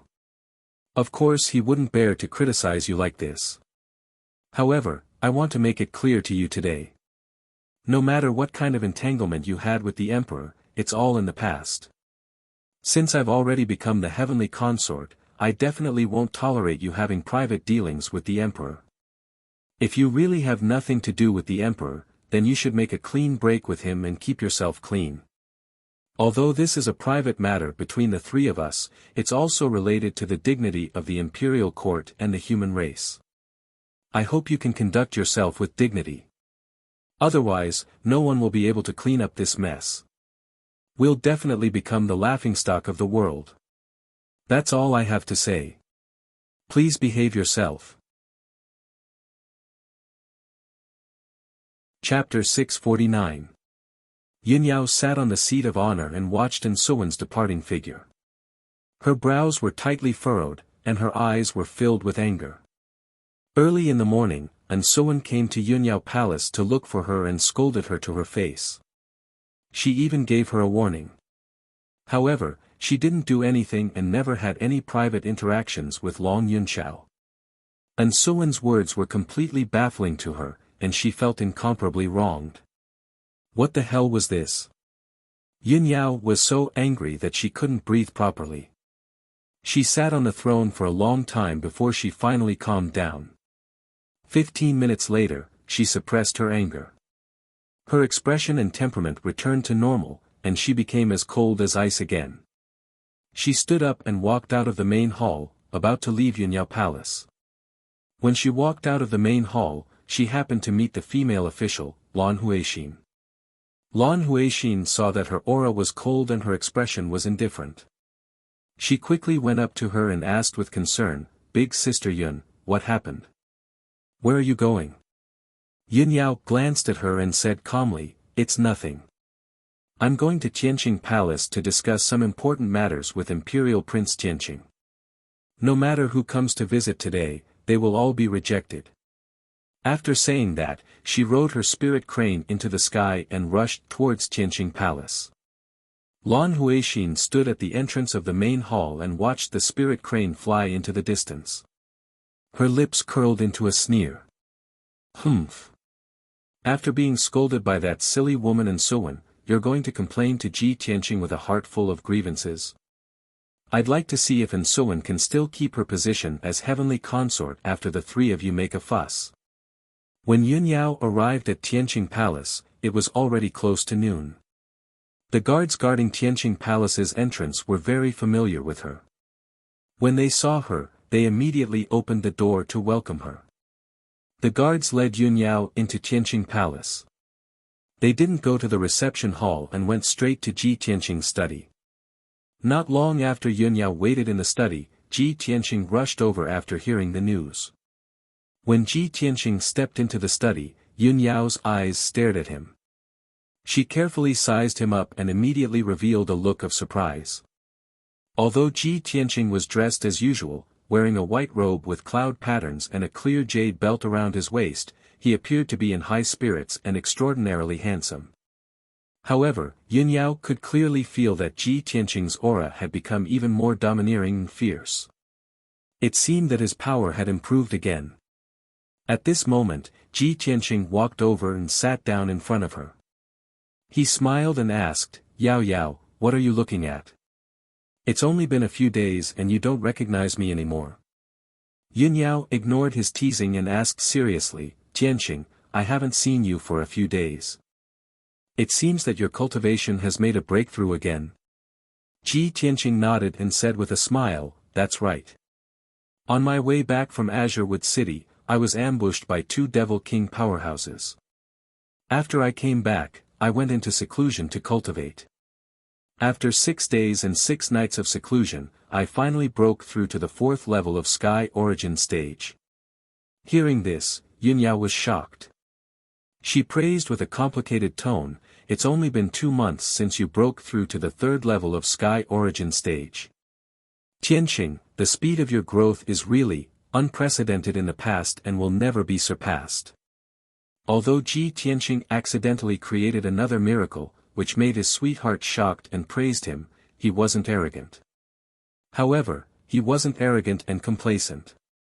He calmly explained, "Yao Yao, you know how powerful the sword god is. I have the bloodline of Kenshin, so my cultivation speed is much faster than ordinary geniuses. For me, there is no bottleneck from the 1st level to the 9th level. It's a smooth journey. Only when I break through a level, I will encounter a bottleneck and spend more time." Luckily, Yunyao and Ji Tianqing had known each other for a long time. She had seen him turn from a useless young master to a peerless genius. She was shocked by Ji Tianqing too many times. She had gradually gotten used to his monstrous talent and the miracles he created. The two chatted for a while. Ji Tianqing asked seriously, "Yao Yao, why did you come to see me?" Yunyao said seriously, "This morning, someone from the Hidden Cloud Pavilion reported to me that they found out about the Duanmu clan. I don't know what happened to the Duanmu clan. The First Lady couldn't bear the pain of losing her son. She suddenly lost her mind and stabbed Duanmu Huang. She was locked up in the clan's forbidden area. The position of the First Lady of the Duanmu clan is vacant. The clan has been in a bit of chaos recently. It's not peaceful."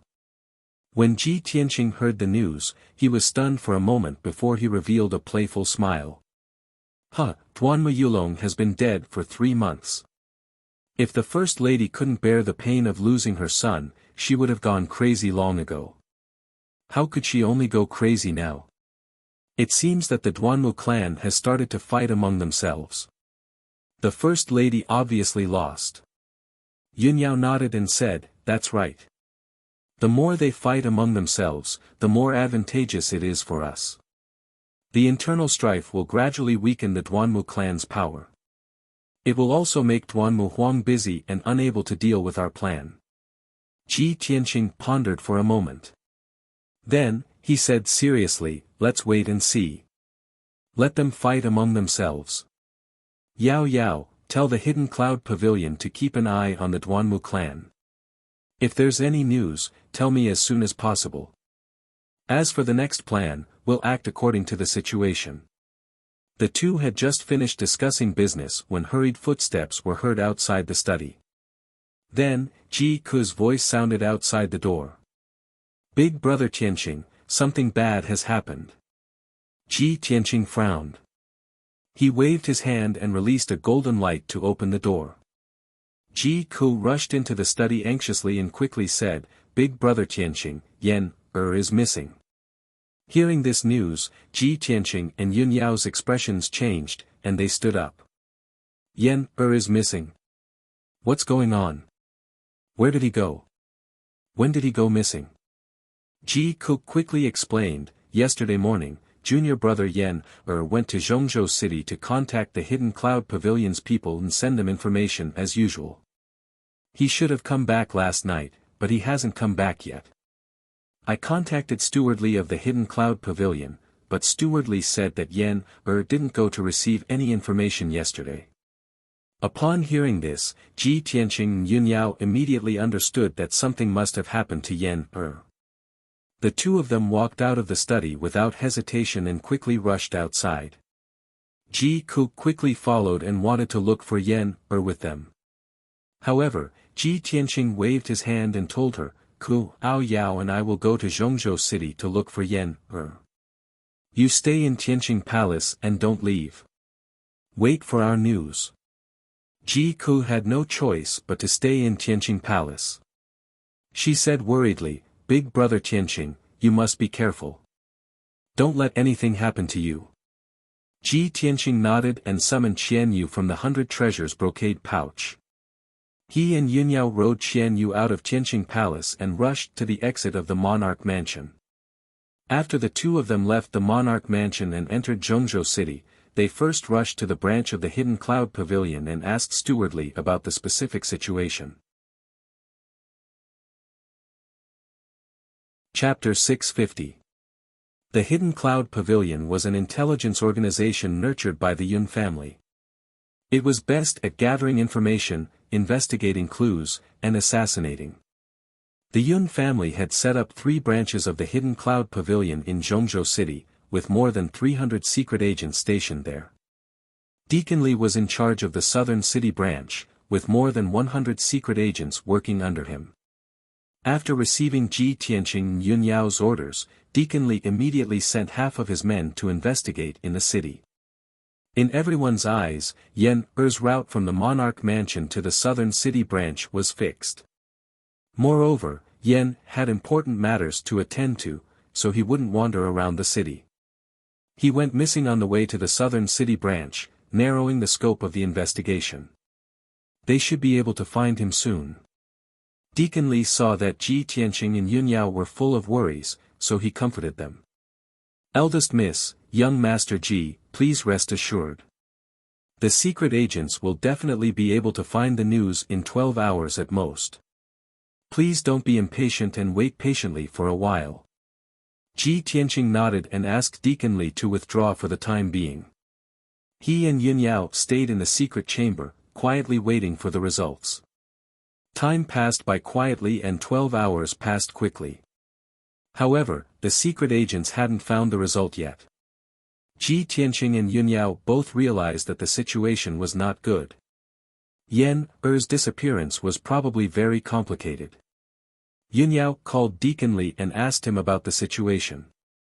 Deacon Li's expression was a bit solemn and he said in a low and deep voice, "Eldest Miss, this matter is very complicated. The other party did it very covertly and their methods are very clever. According to this subordinate's estimation, the other party is most likely an assassin who is proficient in ambushes and assassinations, and it was premeditated long ago."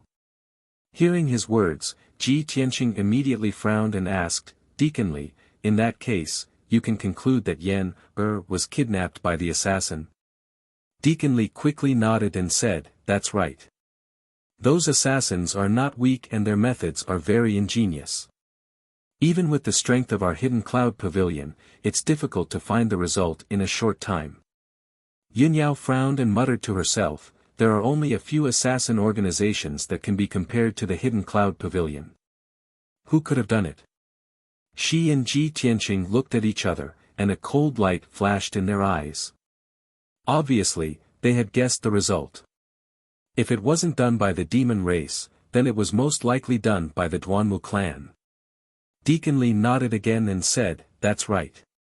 According to the information sent back by the spies, this subordinate also thinks that the Duanmu clan is the most suspicious. Previously, we investigated that there were a few experts from the Soul Herding Hall who appeared near the Wufeng Manor and hid in the dark for 3 days. Just now, I have already ordered the spies to focus on investigating Wufeng Zhuang. I believe there will be results soon." Hearing Deacon Li's words, Ji Tianqing and Yun Yao felt slightly relieved. The two of them suppressed their worries and waited patiently in the secret chamber for another 6 hours. Finally, Deacon Li rushed to the secret room again and reported the news in a hurry.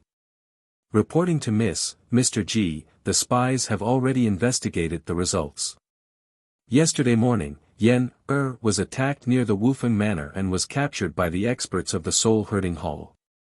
Those experts of the Soul Herding Hall captured Yan in the Black Cloud Alley and then disappeared completely." Hearing this result, Yun Yao suddenly frowned and asked doubtfully, "Yan was captured in the Black Cloud Alley? Why did the people of the Soul Herding Hall go there?" Deacon Li shook his head with a dignified expression, "This subordinate doesn't know, but this subordinate has sent people into the underground dark city and is doing his best to investigate." When Ji Tianqing heard the two unfamiliar names Black Cloud Alley and Underground Dark City, he immediately showed a puzzled expression. "What does the Underground Dark City mean?"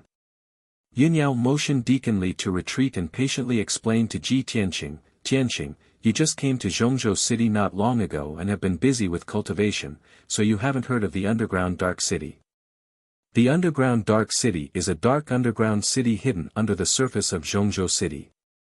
Speaking of the origin of this underground Dark City, it has to be traced back to the ancient times. At that time, the demon army swept the world and almost occupied the entire continent. The demon army besieged Zhongzhou City. The experts of the human race, demon race and water race fought desperately and launched an earth-shattering war. In that earth-shattering war, more than half of Zhongzhou City was destroyed and turned into a dilapidated city. The earth in a radius of hundreds of miles turned into an abyss. The remaining half of Zhongzhou City also sank into the abyss and was swallowed by the darkness. Many years later, the demon army was defeated by the alliance of various races and retreated to the northern desert. They retreated and recuperated. The monarch mansion built this Zhongzhou City on the abyss and let Zhongzhou return to peace and tranquility. After listening to Yunyao's explanation, Ji Tianqing nodded and said, "So that's how it is. Now under this Zhongzhou City, there is an abandoned ancient city from the ancient times. However, thousands of years have passed. Didn't that underground abandoned ancient city turn into ruins long ago?" Yunyao shook her head lightly and explained, "In the ancient times, although that ancient city was not as prosperous as today's Zhongzhou City, it was still the most majestic city under the heavens. Although more than half of that ancient city was destroyed and sunk deep underground, many ancient buildings were still preserved and there were many broken formations protecting it. So far, the abandoned ancient city was still preserved.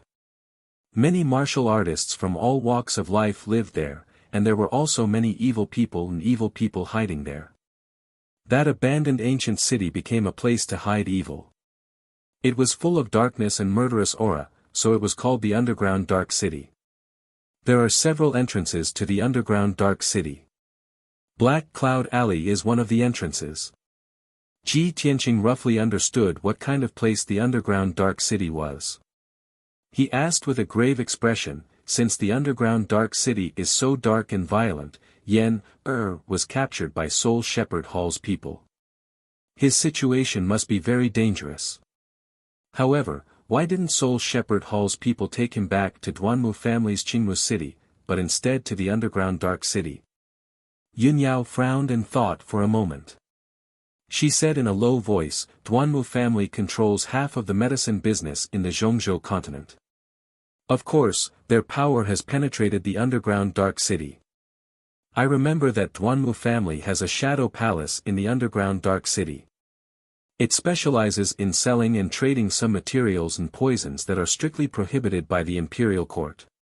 Hearing this, Ji Tianqing's eyes flashed with a cold light. He said in a cold voice, "So, Yan is likely to be captured to the Shadow Palace? What are we waiting for? Let's enter the underground Dark City now and go to the Shadow Palace to rescue Yan Yunyao shook her head gently and said, "Tianqing, don't be impatient. Let's wait for the news from the Hidden Cloud Pavilion first." The two continued to wait. Very quickly, another 6 hours passed. So far, the two had been waiting for a whole day. Deacon Li entered the secret room again and reported respectfully, "Young Master Ji, the spies have investigated clearly. Yan was indeed captured to the underground Dark City. He was taken into a dilapidated manor and never appeared again." Chapter 651. The result of Deacon Li's report caused Ji Tianqing and Yunyao to be stunned for a moment. Yan was captured and brought into a dilapidated manor.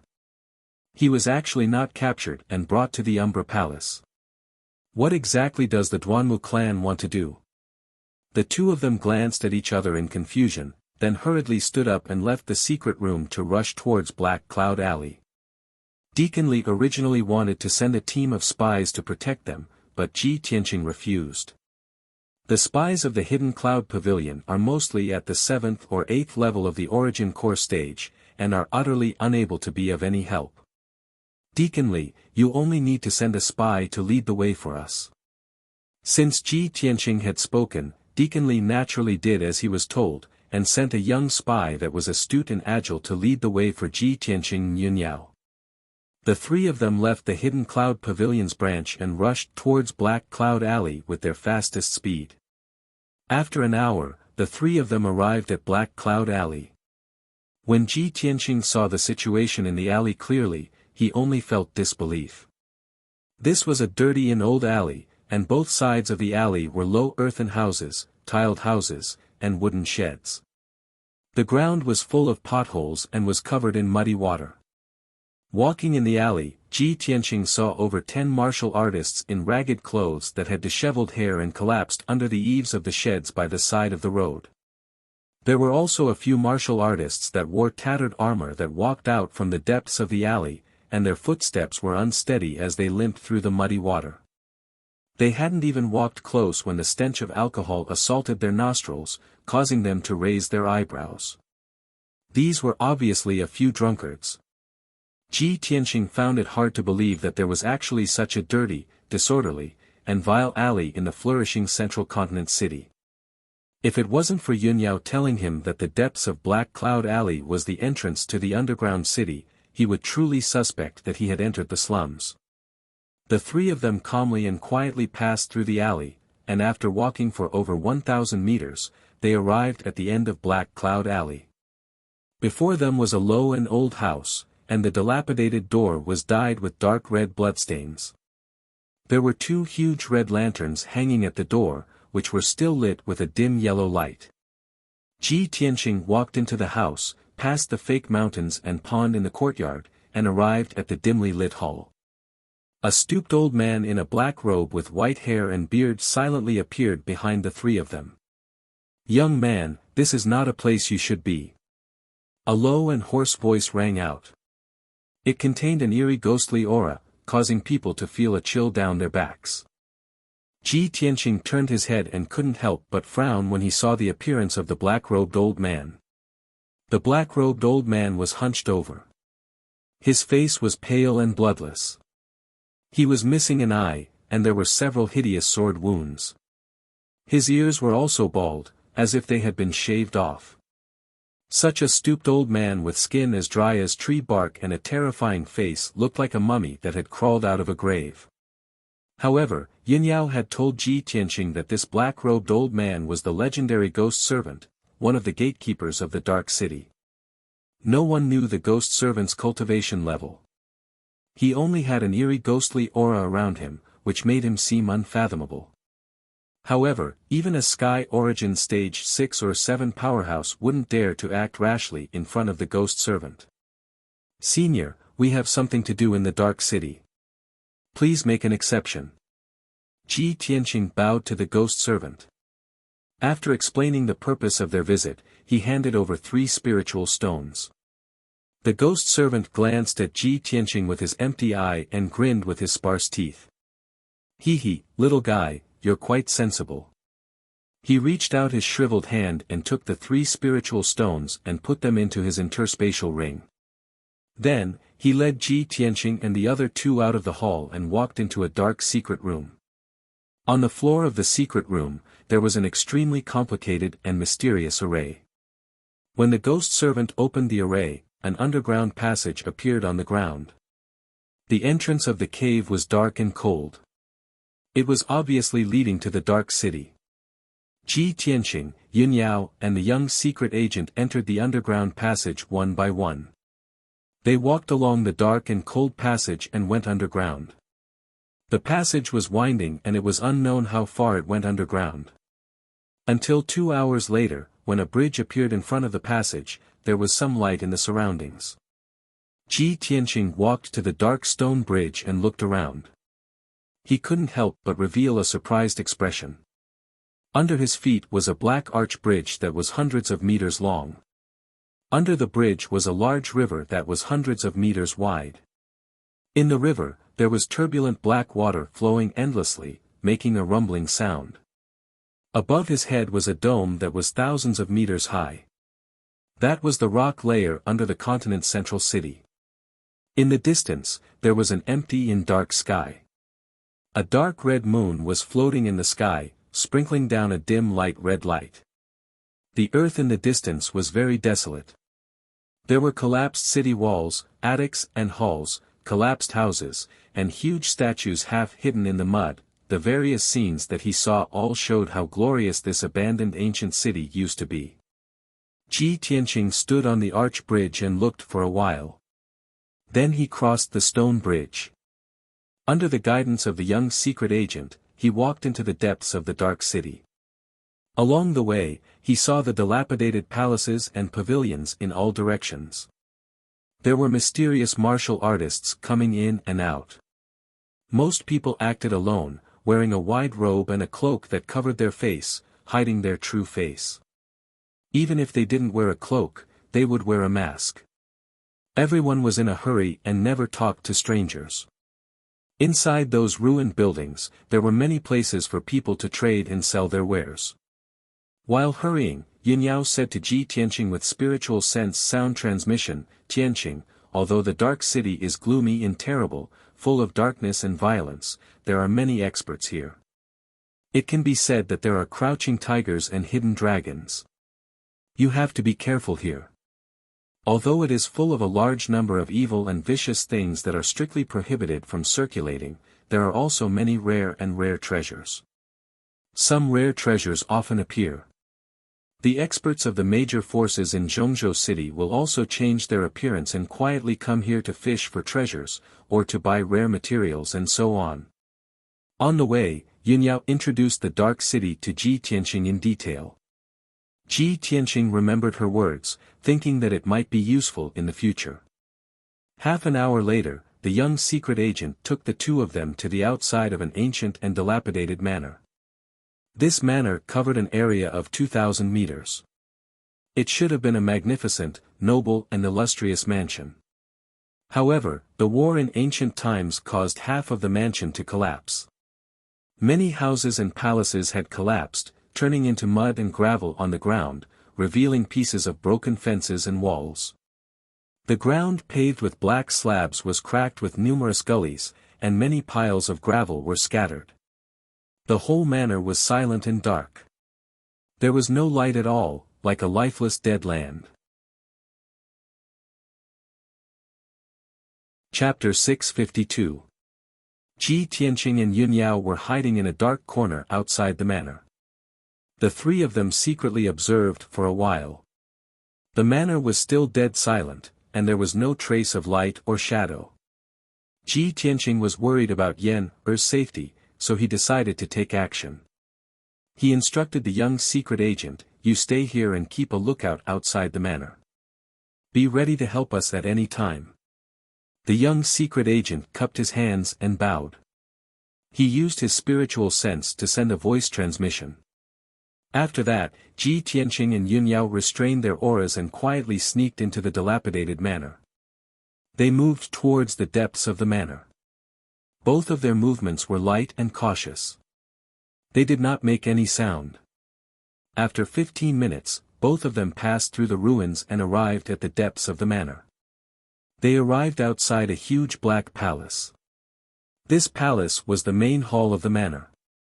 Although the walls were covered with cracks, the entire palace was slightly tilted and looked like it was about to collapse.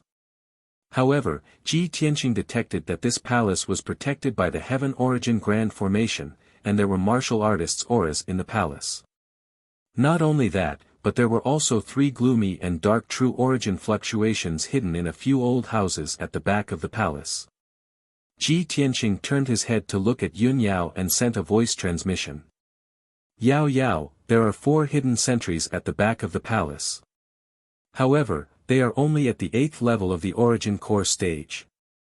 There's nothing to worry about. Wait for me here for a moment. I'll go and deal with them first before I can break the palace's defensive grand formation." Yun Yao nodded and sent a voice transmission. "Tianqing, be careful." Ji Tianqing nodded silently.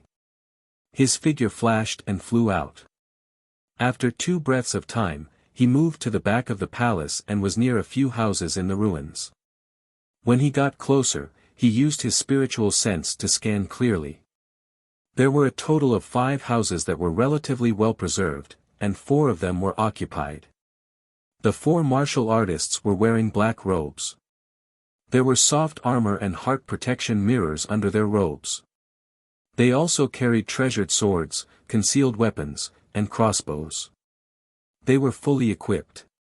Moreover, the robes of these 4 people were embroidered with the same pattern. Their auras were similarly gloomy and contained the smell of blood. Even though the 4 of them were meditating in the room, they were still on guard at all times. Seeing this scene, Ji Tianqing frowned slightly as a cold light flashed in his eyes. He thought to himself, looks like these 4 fellows are the assassins of the Soul Shepherd Hall, the ones who captured Yen Er. Relying on his strength, killing 4 8th level Origin Core stage experts was simply easy. However, it was very difficult to do it without alerting the experts and powerhouses in the palace. Ji Tianqing pondered for a moment and immediately had an idea. Earth Emperor Shield. He muttered in his heart and quietly used his Earth Elemental True Essence to burrow into the ground. He controlled the power of Earth True Essence and quietly moved underground without any hindrance. He was like a fish swimming in water. In a short span of 10 breaths, he swam 100 meters underground and came to the ground of a house. The Soul Shepherd Hall assassin in the house was still meditating on the bed and didn't notice the approaching danger in the slightest. In the next moment, Ji Tianqing emerged from the wall behind the assassin. He appeared soundlessly like a ghost. At this moment, he was only a step away from the Soul Shepherd Hall assassin. He stretched out his right hand like lightning and grabbed towards the assassin's neck. Crack! Along with the sound of bones shattering, this assassin's neck was instantly broken by Ji Tianqing, and he died on the spot. Until the moment of his death, he still didn't understand what had happened. The assassin's body slowly fell down onto the bed without a sound. Blood was still flowing out from his mouth and nose. And at this moment, Ji Tianqing had already left silently. He moved another 20 steps underground and entered the next room. The black-robed assassin in this room faintly heard a light sound and revealed a puzzled expression. He had just opened his eyes. However, he didn't realize that a person had appeared out of thin air from the dark brown wall behind him. Crack! Another sound of bones shattering was heard. This assassin's neck was also broken by Ji Tianqing. He didn't even have time to scream before he died on the spot. Then, Ji Tianqing sneaked into the 3rd and 4th rooms and assassinated the remaining 2 assassins. Although the 2 assassins were alert, they didn't know what had happened. Before they could react, Ji Tianqing appeared like a ghost and silently took their lives. Ji Tianqing easily took care of the 4 assassins from the Hall of Soul Husbandry without making too much noise. He quietly left the house and returned to Yunyao's side. Yunyao quickly asked via voice transmission, "Tianqing, have you taken care of them?" Ji Tianqing nodded and replied via voice transmission, "Yes, all 4 Soul Shepherd Hall assassins have been killed." Then, he took Yunyao and sneaked into the ruins on the side of the palace. He observed the defensive formation silently and thought of a way to break it. After observing for a while, he frowned doubtfully and thought to himself, the defensive formation of this palace isn't a remnant formation from the ancient times. It was set up in recent years. Strange, this is just an ordinary low-grade heaven origin formation. Could it be that the experts in this palace have very ordinary attainments in formations? Ji Tianqing was puzzled and raised his vigilance. He explained the situation to Yunyao. Then, he performed a secret formation technique and started to break the formation. The low-grade heaven origin formation was very easy for a formation grandmaster like him. It wasn't even worth mentioning.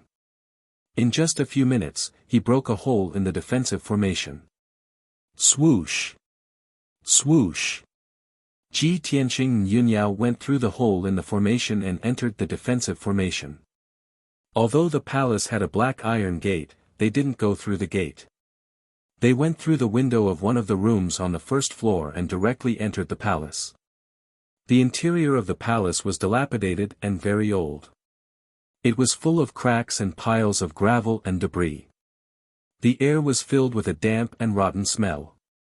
It was nauseating.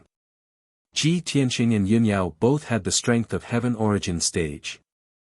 They held their breath and quickly shuttled through the palace, searching for traces of Yen Er. Both of them released their spirit senses to explore the situation around. They didn't miss any room or secret room, even the underground. Not long after, they searched the entire first floor of the palace but found nothing. They just went up to the second floor of the palace and entered a spacious hall. They were about to use their spirit senses to search. At this time, Ji Tianqing suddenly saw 4 statues standing in the 4 dark corners of the hall. Each statue was more than 3 meters tall.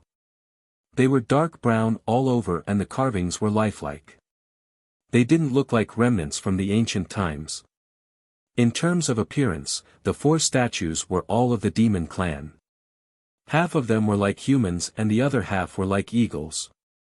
Ji Tianqing stepped toward one of the statues and prepared to observe it closely. However, the statue suddenly moved and opened its eyes, revealing a pair of dark golden bright eyes. Chapter 653. Ji Tianqing saw that the black stone on the surface of the statue was cracking and falling to the floor. In just a few breaths, the statue completely shattered, revealing a 3-meter-tall harpy with a robust and powerful body. This demon had the head of a human and the body of an eagle. It had the wings and sharp claws of an eagle, but it also had a pair of arms similar to that of a human. It stared down at Ji Tianqing with an evil sneer in its golden eyes. "Human kid, how dare you break into the Wandering Soul's fortress and disturb our sleep? You are courting death." The harpies opened their sharp beaks and spoke the human language with a strange accent. At the same time, the other 3 statues in the corner of the hall cracked and showed 3 harpies with the same fierce vibes.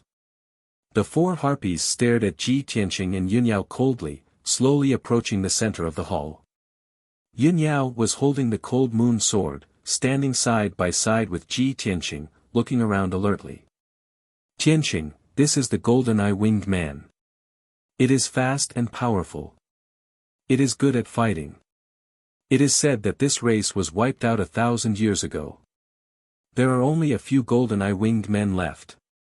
I didn't expect to see 4 of them here." "Golden-eye winged men?" Ji Tianqing raised his eyebrows and casually said, "They are just 4 Sky Origin Stage Level 2 beasts. What is there to be afraid of?"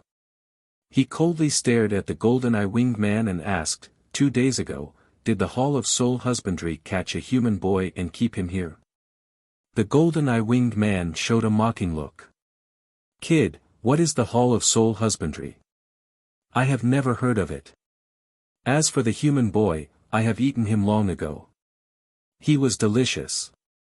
Since you 2 are here, I am going to have a good meal today. TSK, TSK. Although Ji Tianqing could tell that the golden-eyed winged being was lying, he was still enraged. A cold killing intent flashed in his eyes. "You are courting death." Ji Tianqing shouted and suddenly waved his hand to shoot out a fiery sword light toward the golden-eye winged man, Red Dragon Flash. The 10-meter-long fiery sword light lit up the spacious hall like a fiery dragon. It was about to hit the golden-eye winged man. The golden-eye winged man's pupils shrank. His body was covered with golden light, and he quickly dodged aside. However, no matter how fast he was not as fast as Ji Tianqing's Red Dragon Flash. Bang! With a muffled sound, Crimson Dragon Flash pierced through the chest of the golden-eyed winged man, shattering his heart and internal organs. Its 3-meter-tall body exploded into pieces of flesh and blood, scattering in the corner of the hall. Suddenly, the air smelled blood of the golden eye. The other 3 golden-eyed winged beings were smirking coldly, thinking about how to torture Ji Tianqing and Yunyao. Suddenly, they saw that their companion had been killed by a sword strike. The 3 of them were stunned, and their golden eyes were filled with horror. Seizing the opportunity, Ji Tianqing used the Golden Emperor Slash and charged toward the other golden-eyed winged man with unparalleled ferocity. Yun Yao also waved her Cold Moon Sword and used the Heavenly Star 5 swords. She slashed out 5 huge sword lights and attacked the golden-eye winged man on the left. The 3 golden-eye winged men finally came back to their senses and roared angrily. They flapped their wings and used a secret technique. They shot out sharp blades of light and shadow to block the attacks of the 2 people. The saber lights and sword shadows of the 2 sides clashed fiercely, creating a loud rumbling sound that reverberated in the hall. An incomparably violent shockwave fiercely struck the hall, causing huge cracks to appear on the ground and walls. The entire palace also shook violently. Ji Tianqing's golden eye slash was unstoppable. It cut through all obstacles and hit a golden-eye winged man. That golden-eye winged man was cut in half by the giant sword. His body and blood scattered on the ground. The remaining 2 golden-eye winged men were scared out of their wits by Ji Tianqing's power. They attacked twice symbolically and then retreated in a hurry. They wanted to escape from the hall. However, Ji Tianqing was determined to kill them. How could he let them escape? Water split. He released a huge sword light that was more than 10 meters long and killed a golden-eye winged man on the spot. He also smashed the entire wall of the hall. Yun Yao also used the moonlight essence. She slashed out a crescent-shaped light blade and killed another golden-eye winged man on the spot. In the blink of an eye, all 4 golden-eye winged men were killed. The hall was also torn apart. The whole palace was on the verge of collapse. Huge rocks kept falling down. These 4 golden-eye winged men are only guards. There's an even stronger mastermind behind them. They've surely been alarmed now. We have to make the best use of our time and search separately now so as to avoid any mishaps happening to Yen. Ji Tianqing was anxious in his heart and instructed Yun Yao via voice transmission. The 2 of them hurriedly left the damaged hall and moved swiftly like a gust of wind on the 2nd floor of the palace as they released their spiritual sense to search for Yen Er's whereabouts. The 2 of them acted separately and spent 100 breaths of time to search all the 100+ rooms on the 2nd floor of the palace. However, they were unable to find Yen Er. Thus, the 2 of them hurriedly rushed up to the 3rd floor of the palace. This floor was obviously a secret place of the palace. There were only a mere 10+ rooms and 2 secret rooms. Every room and secret room was extremely spacious. Moreover, a defensive grand formation was set up, and there were even a few human martial artists acting as guards. However, those human martial artists only had a strength at the 8th or 9th level of the origin core stage. Ji Tianqing and Yun Yao used some tricks and only used 3 to 5 moves to instantly kill the guards. After they killed all the guards, the 2 of them hurriedly started searching. The defensive grand formations of the various rooms and secret rooms were capable of obstructing the detection of spiritual sense, causing their searching speed to become extremely slow. Right when the 2 of them were patiently breaking open the formation, Ji Tianqing suddenly sensed that a gloomy and obscure formidable aura was silently fleeing the palace and flying towards the outside. Want to flee? His brows raised as he emitted a cold shout, and then his figure flashed out of the palace and chased out. Swoosh! He transformed into a golden flowing light that smashed open an enormous hole in the palace wall before flying into the dim and lightless night sky. He raised his head to look ahead and saw a thin figure in a black robe carrying a little boy as it flew swiftly in the night sky 200 meters away. Bastard, where do you think you're going? Ji Tianqing shouted out furiously with a murderous aura, and then he exploded out with vast true essence as he chased after the figure like a flowing light. Swish! In the blink of an eye, he'd caught up to the black-robed figure and stopped the black-robed figure in the sky above the ruins of the manor. Meanwhile, Ji Tianqing saw clearly that the black-robed figure was a thin and slovenly old man. His disheveled long hair covered half of his face and only revealed a pair of eyes that flickered with flames. Chapter 654. Yen was in a coma. His breath was very weak, and his handsome face was as pale as paper. His white robe was stained with dark red blood, and there were several obvious wounds on his body, so deep that his bones could be seen. Apparently, Yen had fought fiercely with the assassins of the Hall of Soul before he was captured. At this moment, Yunyao had also arrived. She stood 100 meters behind the black-robed old man and surrounded him with Ji Tianqing. She also saw Yen who was seriously injured and unconscious. Her face turned cold as ice. In their minds, Yen-er's life had been rough, and he had endured a lot of hardships, which made them feel sorry for him. At this moment, when they saw Yen-er was seriously injured, they were furious, and a strong murderous intent burst out from their bodies. Ji Tianqing stared at the black-robed old man coldly and asked in a deep voice, "Who are you? Why do you want to capture Yen-er?" The black-robed old man stared at Ji Tianqing and said in a deep and hoarse voice, "Kid, this is between me and him. It has nothing to do with you. If you don't want to die, get out of my way." Ji Tianqing thought that the black-robed old man had asked the assassins of the Hall of Soul to capture Yen-er to deal with him. But he didn't expect that the black-robed old man had a personal grudge against Yen-er. At this moment, Yunyao pointed her sword at the black-robed old man and shouted angrily, "Nonsense! Yen-er is only 11 years old. He has never been in the martial world. How could he be your enemy?" Yen-er was only 11 years old, while the black-robed old man was old.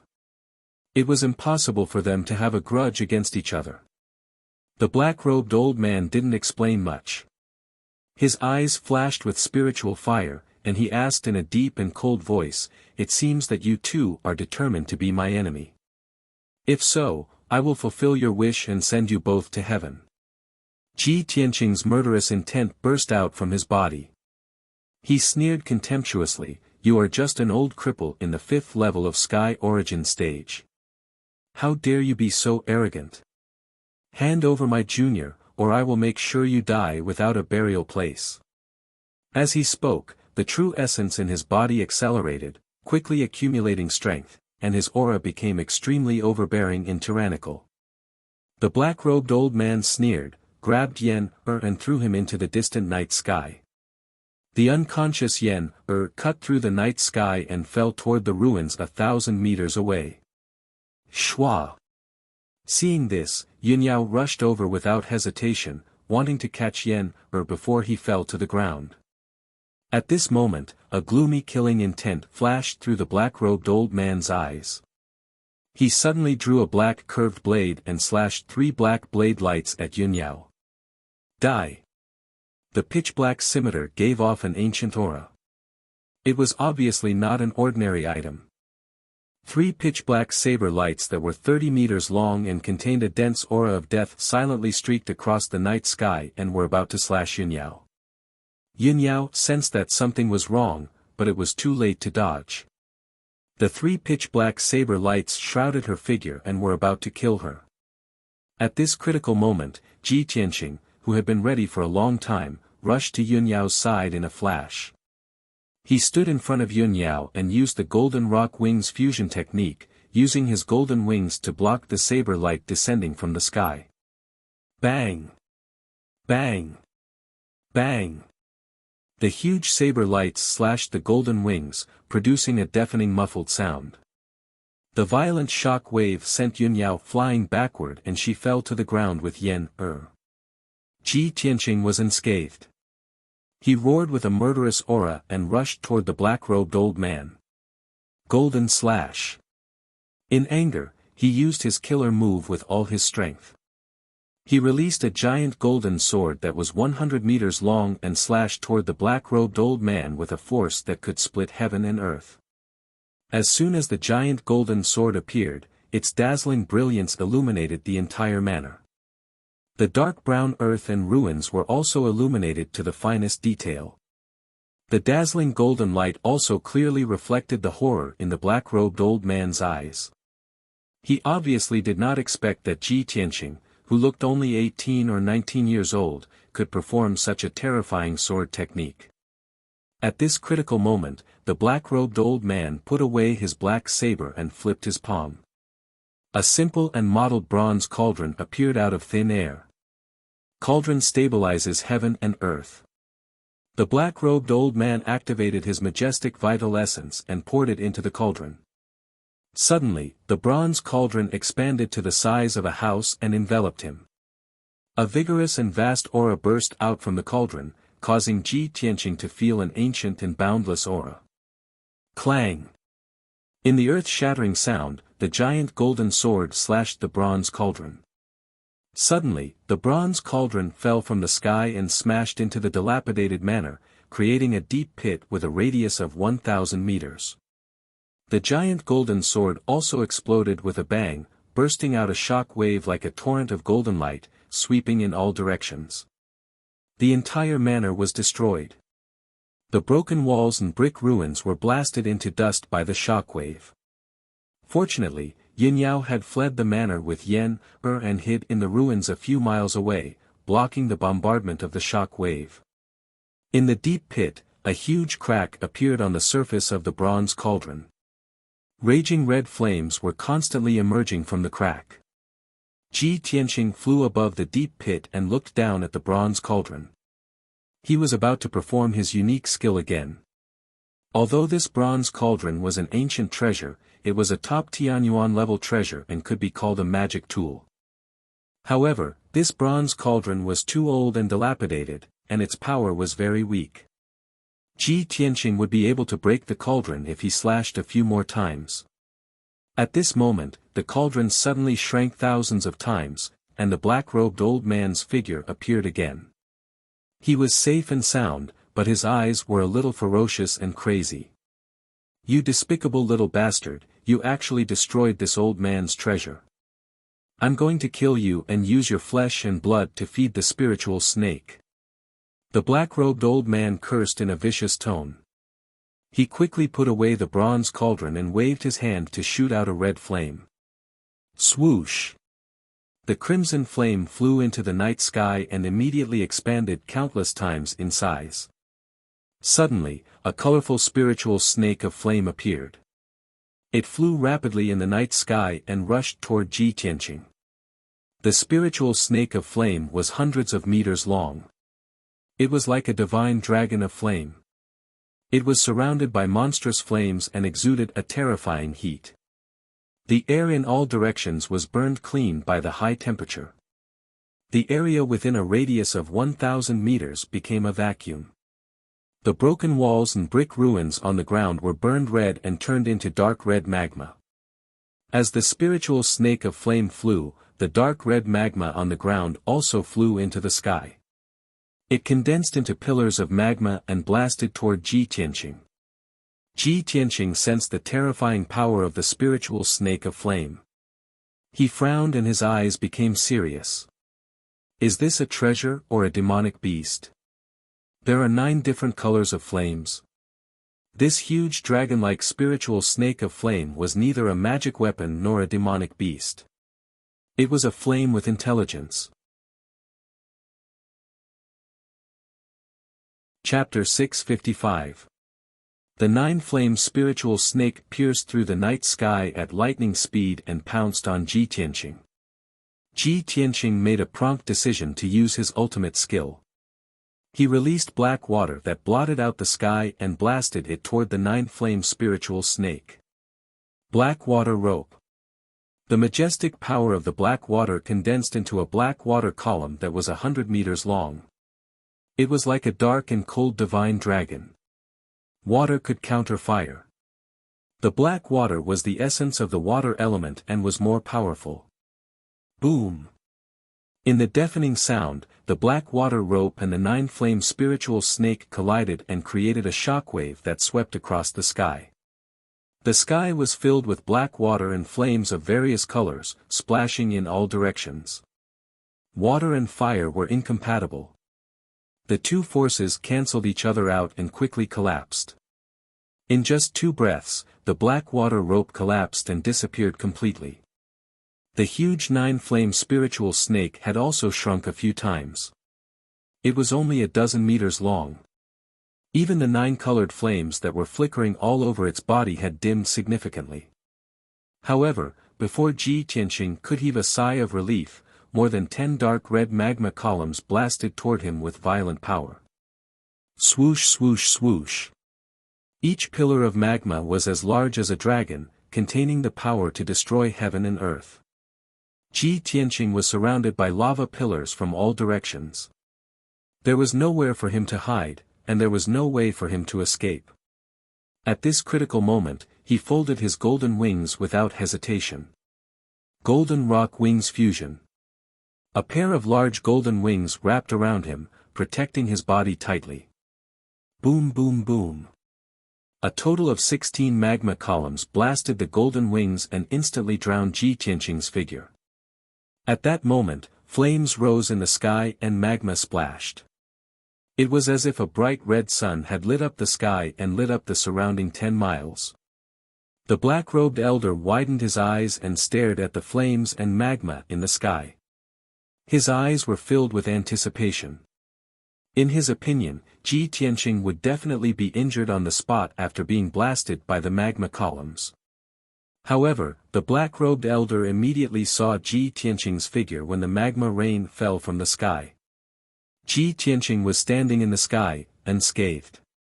He was looking at him coldly, and his entire body was surging with a strong murderous intent. Metal slash. Ji Tianqing roared angrily and released a 100-meter-long golden sword light that slashed toward the black-robed old man. The giant golden sword tore through the night sky at lightning speed, containing an extremely domineering and fierce aura. The black-robed old man had seen the power of this sword technique. Even the bronze pill cauldron had a huge crack. When he saw the giant golden sword coming at him, his expression immediately changed, revealing a look of intense fear. At the critical moment, he formed a mysterious seal with both of his hands. He activated his majestic power and shot out a crimson flame into the 9-flame spiritual snake. Instantly, the 9-flame spiritual snake's body expanded once again, returning to 100 meters long. Spiritual snake protection. As the black-robed old man shouted in a low voice, the giant 9-flame spiritual snake wrapped around him and flew rapidly. The 9-flame spiritual snake's huge body wrapped around him a few times, protecting him very well. The next moment, the giant golden sword slashed the 9-flame spiritual snake's body violently, creating a loud and dull sound. Boom! The giant golden sword collapsed on the spot, bursting into golden light fragments that blotted out the sky and covered the earth. The 9-flame spiritual snake and the black-robed old man were both sent flying backward. They drew an arc in the night sky and fell toward the ruins below. Moreover, the 9-flame spiritual snake was severely injured. Its body shrunk again, and it let out a sorrowful cry. Seeing this, Ji Tianqing immediately frowned and a tinge of surprise flashed in his eyes. This 9-flame spiritual snake is a bit strange. It can block my killing moves time and time again. Ji Tianqing could tell that although the 9-flame spiritual snake was not a celestial artifact, its power and effects were better than a celestial artifact. It must be the black-robed old man's trump card. An idea popped up in his mind. He wanted to capture the 9-flame spiritual snake and study it carefully. It seemed that the 9-flame spiritual snake and the black-robed old man were about to fall into the ruins below. Just as they were about to hit the ground, the 9-flame spiritual snake stopped falling. It stretched out its huge body and caught the black-robed old man. Swoosh! With a flash of fire, the 9-flame spiritual snake flew back into the sky with the black-robed old man on its back. However, the black-robed old man had already seen Ji Tianqing's strength and means. He no longer had any intention to fight. He did not want to be entangled with Ji Tianqing. He stepped on the 9-flame spiritual snake and ran away as fast as a shooting star. You still want to run away? In your dreams. Ji Tianqing shouted with a murderous intent and chased after the old man without hesitation. Swoosh!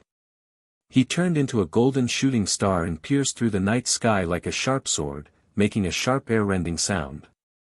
In just 20 breaths' time, Ji Tianqing caught up with the nine-flame spiritual snake. He only hesitated for a moment before he activated the sword embryo in his abdomen. It turned into a huge golden sword and charged toward the black-robed old man. Sword of Judgment. The huge golden sword was 30 meters long and had a pair of wings formed by golden light. It contained an unstoppable aura that could pierce through everything. When the black-robed old man saw the Sword of Judgment coming toward him, his face changed drastically. His eyes were filled with horror. He could clearly feel that the power of the Sword of Judgment was more than twice the power of the golden slash.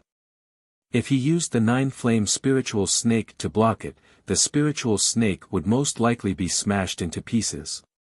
At this critical moment, the black-robed old man took out the green bronze crucible without hesitation. "Go, Universal Crucible!" He shouted and injected his true core power into the green bronze crucible. The green bronze crucible expanded by 1,000 times. Then, he controlled the green bronze crucible and smashed it toward Ji Tianqing. In the next moment, the Sword of Judgment and the green bronze crucible collided in the sky and there was a deafening explosion. Dang! How powerful was the Sword of Judgment? The green bronze crucible, which was the size of a house, was smashed into pieces by the Sword of Judgment. It exploded into 48,000 pieces and scattered in all directions. The green bronze crucible, which was a top heaven's origin artifact, was smashed into pieces by Ji Tianqing's sword. The deafening explosion and violent shockwaves, mixed with the countless pieces of the green bronze crucible, swept across the area with a radius of a few thousand meters. When the black-robed old man saw the green bronze crucible being destroyed, he was heartbroken. However, no matter how precious the green bronze crucible was, it was not as important as the nine-flame spiritual snake. He sacrificed the green bronze crucible to block Ji Tianqing's killing move. He had achieved his goal. When the green bronze crucible was smashed into pieces, he had already ridden the nine-flame spiritual snake and escaped into the distance. The Sword of Judgment had also consumed a lot of energy and its radiance had dimmed. Swoosh! The giant sword lost its dazzling radiance and suddenly shrunk countless times. It flew back to Ji Tianqing and went back into his stomach. Ji Tianqing looked at the sky in front of him. When he saw the black-robed old man flying away on the nine-flame spiritual snake, he went all out to pursue him.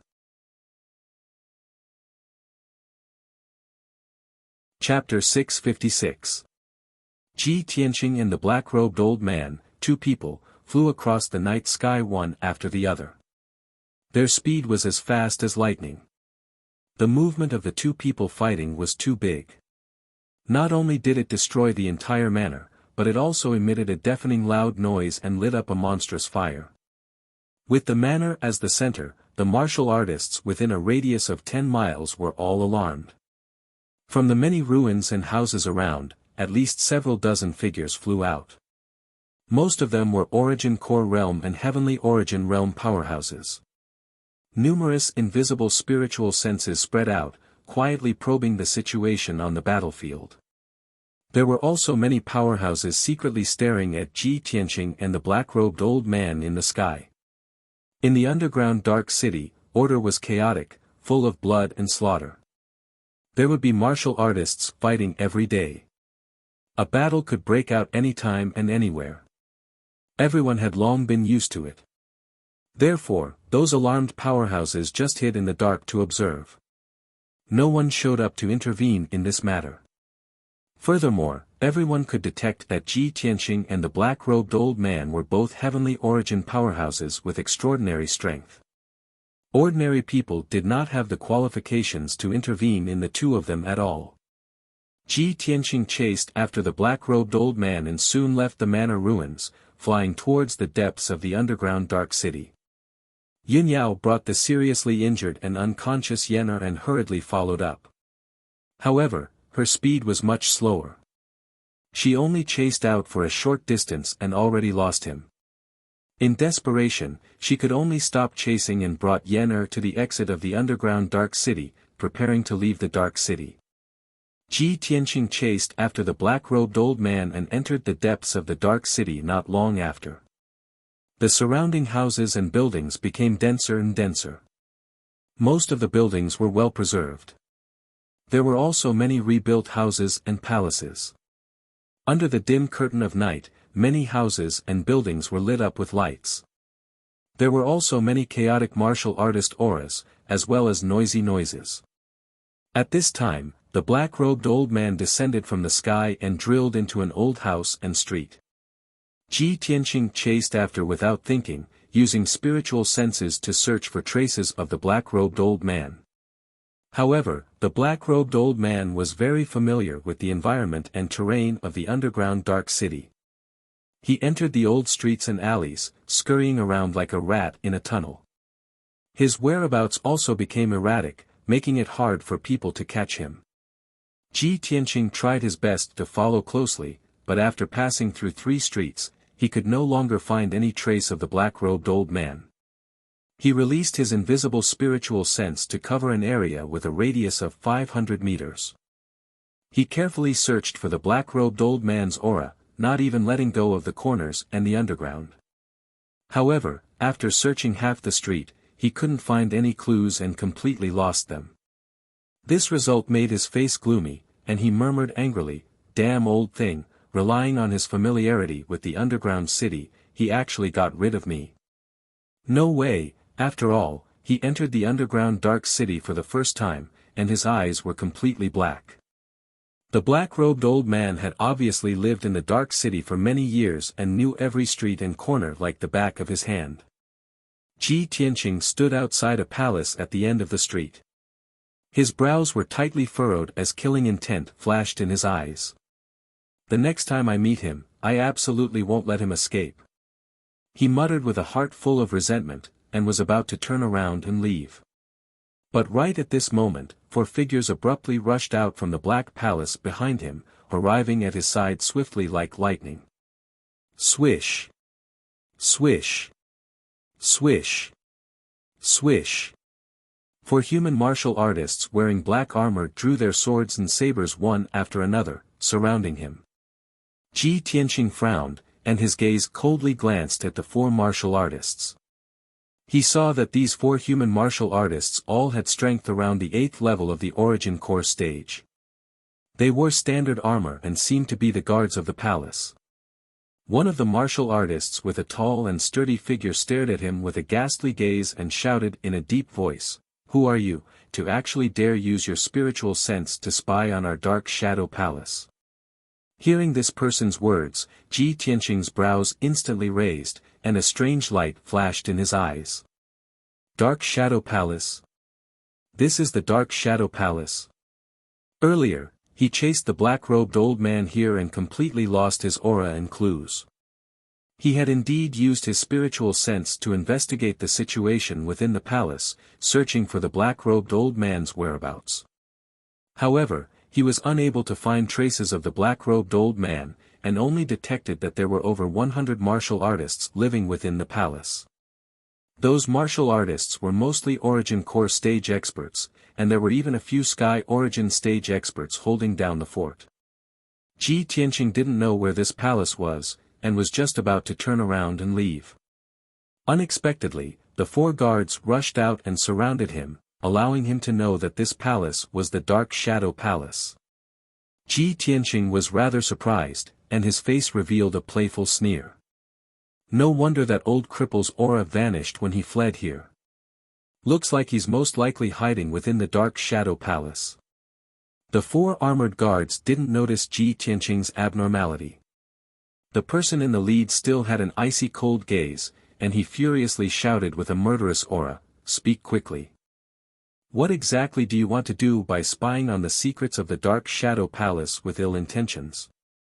Ji Tianqing didn't answer his question, and instead asked, "Is this Dark Shadow Palace the property of the Duanmu family?" The 4 guards' faces changed, and a cold light flashed across the leader's eyes, and he shouted in a deep voice, "You thief, you really have ulterior motives. Take him down. Following the leader's cold shout, the four of them waved their swords, and a dazzling sword light slashed towards Ji Tianqing. Humph. Seeking your own death. Ji Tianqing coldly laughed, and a cold murderous intent flashed across his eyes.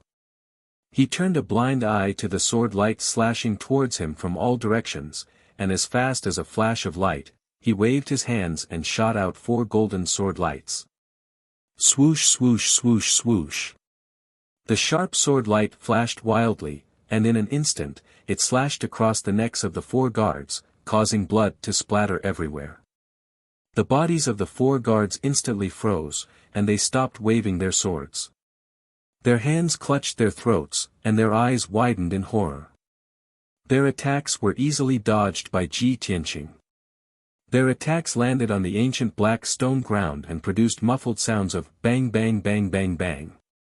A moment later, the four of them were dead, and they fell to the ground with a plop plop, and no longer made a sound. At this time, Ji Tianqing had already walked to the entrance of the Dark Shadow Palace, and he lifted his foot to kick the heavy stone door that was 10 meters tall. Bam! In the deafening sound, the black stone door that weighed tens of thousands of kilograms was kicked down by his foot, and it fell to the ground in pieces, causing the entire palace to shake non-stop. The martial artists in the Dark Shadow Palace were immediately alerted, and a large group of guards in black armor rushed over as fast as the wind. Who is it? How dare you trespass into the Dark Shadow Palace? You're courting death. How dare you cause trouble in the Dark Shadow Palace?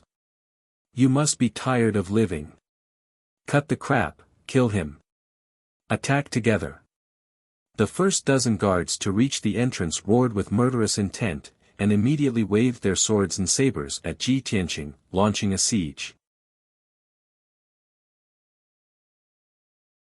Chapter 657. Before entering the underground Dark City, Yun Yao told Ji Tianqing before that the Dark Shadow Palace was the Duanmu family's property. For the black-robed old man to be able to instruct the Soul Shepherd Hall's assassins to capture Yen'er, he must have some connection with the Duanmu family. Furthermore, he disappeared when he escaped to the vicinity of the Dark Shadow Palace. Ji Tianqing had reason to believe that he most likely hid in the Dark Shadow Palace. Therefore, Ji Tianqing wanted to go on a killing spree. Even if he could not find the black-robed old man, he would also destroy the Dark Shadow Palace. When over a dozen Origin Core Realm guards rushed over, Ji Tianqing revolved his majestic True Essence, condensing it into a True Essence shield, protecting himself. Bang! Bang! Bang! Several dozen blade lights and sword shadows slashed onto him, but they were all blocked by the True Essence shield. He waved both palms, his 10 fingers flicking repeatedly, continuously shooting out beams of golden sword light, charging towards the black-armored guards around him. Whoosh! Whoosh! Whoosh! Countless sword lights shot out in unison, emitting a sharp ear-piercing sound of tearing through the air, bringing along puffs of dark red blood flowers. One black-armored guard after another had their throats or hearts pierced by the golden sword light, falling to the ground on the spot, unable to get up. No one could stop Ji Tianqing's charge, let alone block the golden sword light that he released. After a short few breaths, over a dozen guards around him were all killed on the spot. Over a dozen corpses were lying on the ground in disarray, causing the hall to be filled with a thick stench of blood. But Ji Tianqing was completely unscathed. His entire body was not even stained with blood. He strode across the vast hall and walked towards the depths of the Dark Shadow Palace. Black-armored guards constantly rushed out from all around. There were even quite a few guard captains and deacons who also rushed over to surround and kill him. But, no one could stop his footsteps. Origin Core Realm experts, no matter how many came, they would all die without a doubt. When Ji Tianqing passed through the hall on the first floor and charged to the second floor of the Dark Shadow Palace, over 30 corpses had already fallen behind him. The hall and the surrounding walls were also slashed with many holes by the blade lights and sword lights, splitting open a series of enormous cracks. Finally, When Ji Tianqing reached the hall on the second floor, he was stopped by several experts. In the brightly lit hall, there were 4 Sky Origin stage cultivators. The leader was an old man in a purple robe. He was the manager of the Dark Shadow Palace. He was at the 5th level of the Sky Origin stage. There were 3 middle-aged men standing behind him. They were wearing long robes with embroidered patterns. They were the leaders of the Dark Shadow Palace. They were all at the 3rd level of the Sky Origin stage. Besides that, there were over 10 Yuan Dan stage guards and deacons in the surroundings of the hall, all of them on alert as they stared at Ji Tianqing with eyes filled with killing intent. Ji Tianqing stepped into the hall and stopped 100 steps away from the purple-robed elder. His gaze swept across the 4 Heaven Yuan experts and the dozen or so Yuan Dan experts around him. Then, he secretly released his spiritual consciousness to explore every corner of the Dark Shadow Palace, searching for traces of the black-robed elder. The purple-robed elder's face was extremely gloomy. His eyes were filled with cold killing intent. Seeing Ji Tianqing's fearless attitude, the fury in his heart burned even more. He shouted angrily in a deep voice, "Kid, who are you? Don't you know where the Dark Shadow Palace is? How dare you barge into the Dark Shadow Palace and start a massacre? How dare you? No matter how powerful you are, no matter who your backer is, you will die today." Ji Tianqing looked at the purple-robed elder emotionlessly and said indifferently, "Of course I know where this place is. Otherwise, why would I barge in? I'll give you a chance to live. Hand over the old cripple who just hid in here and I'll spare your lives." Hearing this, the purple-robed elder was so angry that he laughed, "Ha ha ha ha. Did I hear it wrong? Little bastard, you barged into the Dark Shadow Palace alone and you're about to be killed. How dare you be so arrogant? Even if you kneel down and beg for mercy, I won't let you go. Today, I'll chop you into pieces and feed you to the dogs." With that, the purple-robed elder waved his hand and gave the order. "Kill him." The dozens of Yuan Dan experts around the hall all charged towards Ji Tianqing with murderous intent. Everyone waved their swords and sabers, slashing out an overwhelming amount of sword and saber light, enveloping Ji Tianqing's figure. In a split second, the wide hall with a radius of 100 meters was filled with fierce and domineering saber energy and sword intent, causing a violent hurricane to blow. Ji Tianqing was in the center of the hurricane. His entire body lit up with a dazzling light, condensing into an oval-shaped shield. Saber lights and sword shadows that blotted out the sky and covered the earth slashed at his true essence shield, but they were unable to harm him at all. The saber light and sword light were all shattered into pieces and scattered in all directions, hitting the walls and the ground, blasting out numerous holes and cracks. Ji Tianqing's palm flashed, and the black dragon sword appeared out of thin air. Dragon soars from the 9 heavens. He brazenly drew his sword and slashed out a 30-meter-long Frost Divine Dragon. Roar! The Frost Divine Dragon let out an earth-shattering roar and instantly broke through the blockade of saber light and sword light, blasting a few Yuan Dan experts into pieces. The Frost Divine Dragon did not blast towards the walls of the hall. Instead, it circled around Ji Tianqing and charged around the hall. Bam! Bam! Bam! Wherever the Frost Divine Dragon passed, all the saber light and sword light were shattered, and the dozens of Yuan Dan experts were sent flying.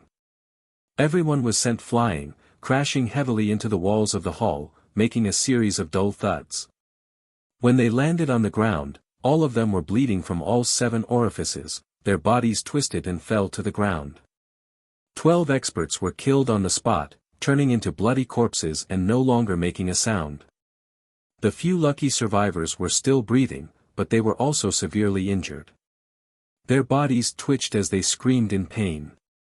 In the blink of an eye, the hall became a scene of devastation, a complete mess.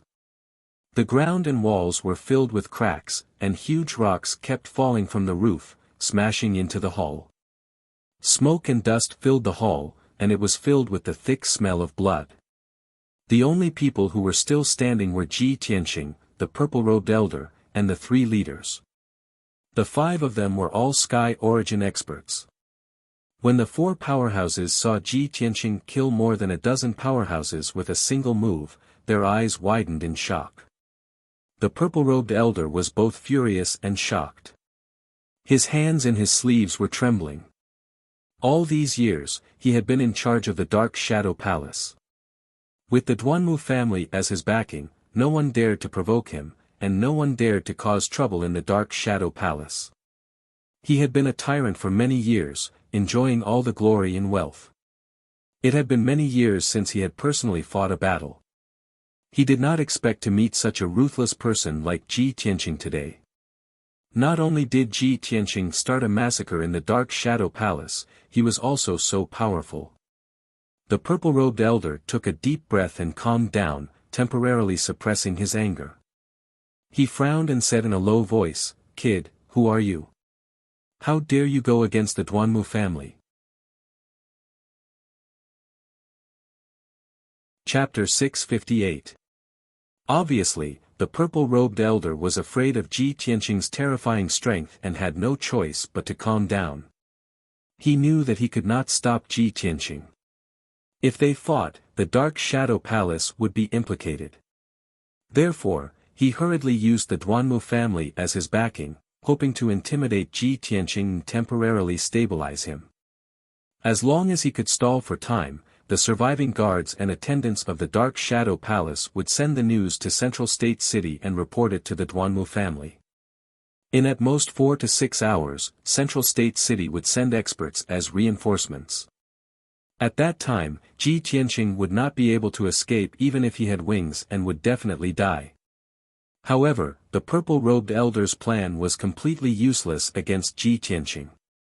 Ji Tianqing was not afraid of the Duanmu family's power at all. He sneered, "Leave a way out." What a joke. When the Dark Shadow Palace killed people, did they think of this sentence? Also, didn't you just say that no matter what, you would tear me into pieces and no one would be able to save me? Since that's the case, why are you still talking nonsense? Ji Tianqing of course could guess the purple-robed elder's thoughts. He also knew that he could not stay in the Dark Shadow Palace for long and had to end the battle quickly.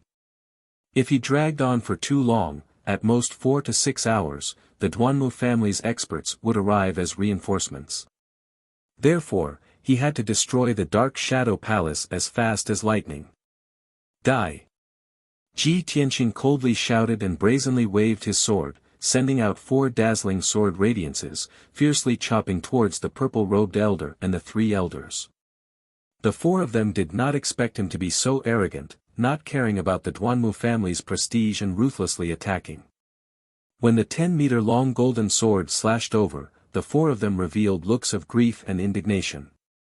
They roared with killing intent as they launched a counterattack. "Brat, you're courting death. Reckless thing, I'll fight it out with you. Since you're so eager to die, I'll fulfill your wish. I'll cut you into 8 pieces and grind your bones to dust." The purple-robed elder and the 3 leaders brandished their swords and sabers in unison, displaying their unique saber and sword techniques. They slashed out overwhelming saber light and sword shadows to block Ji Tianqing's attacks. Numerous saber lights and sword lights collided with each other, causing muffled ping ping ping ping sounds to reverberate intensely in the hall. The violent force exploded, causing the entire Umber Palace to tremble incessantly. The hall was immediately torn apart. The surrounding walls were shattered and collapsed with a loud bang.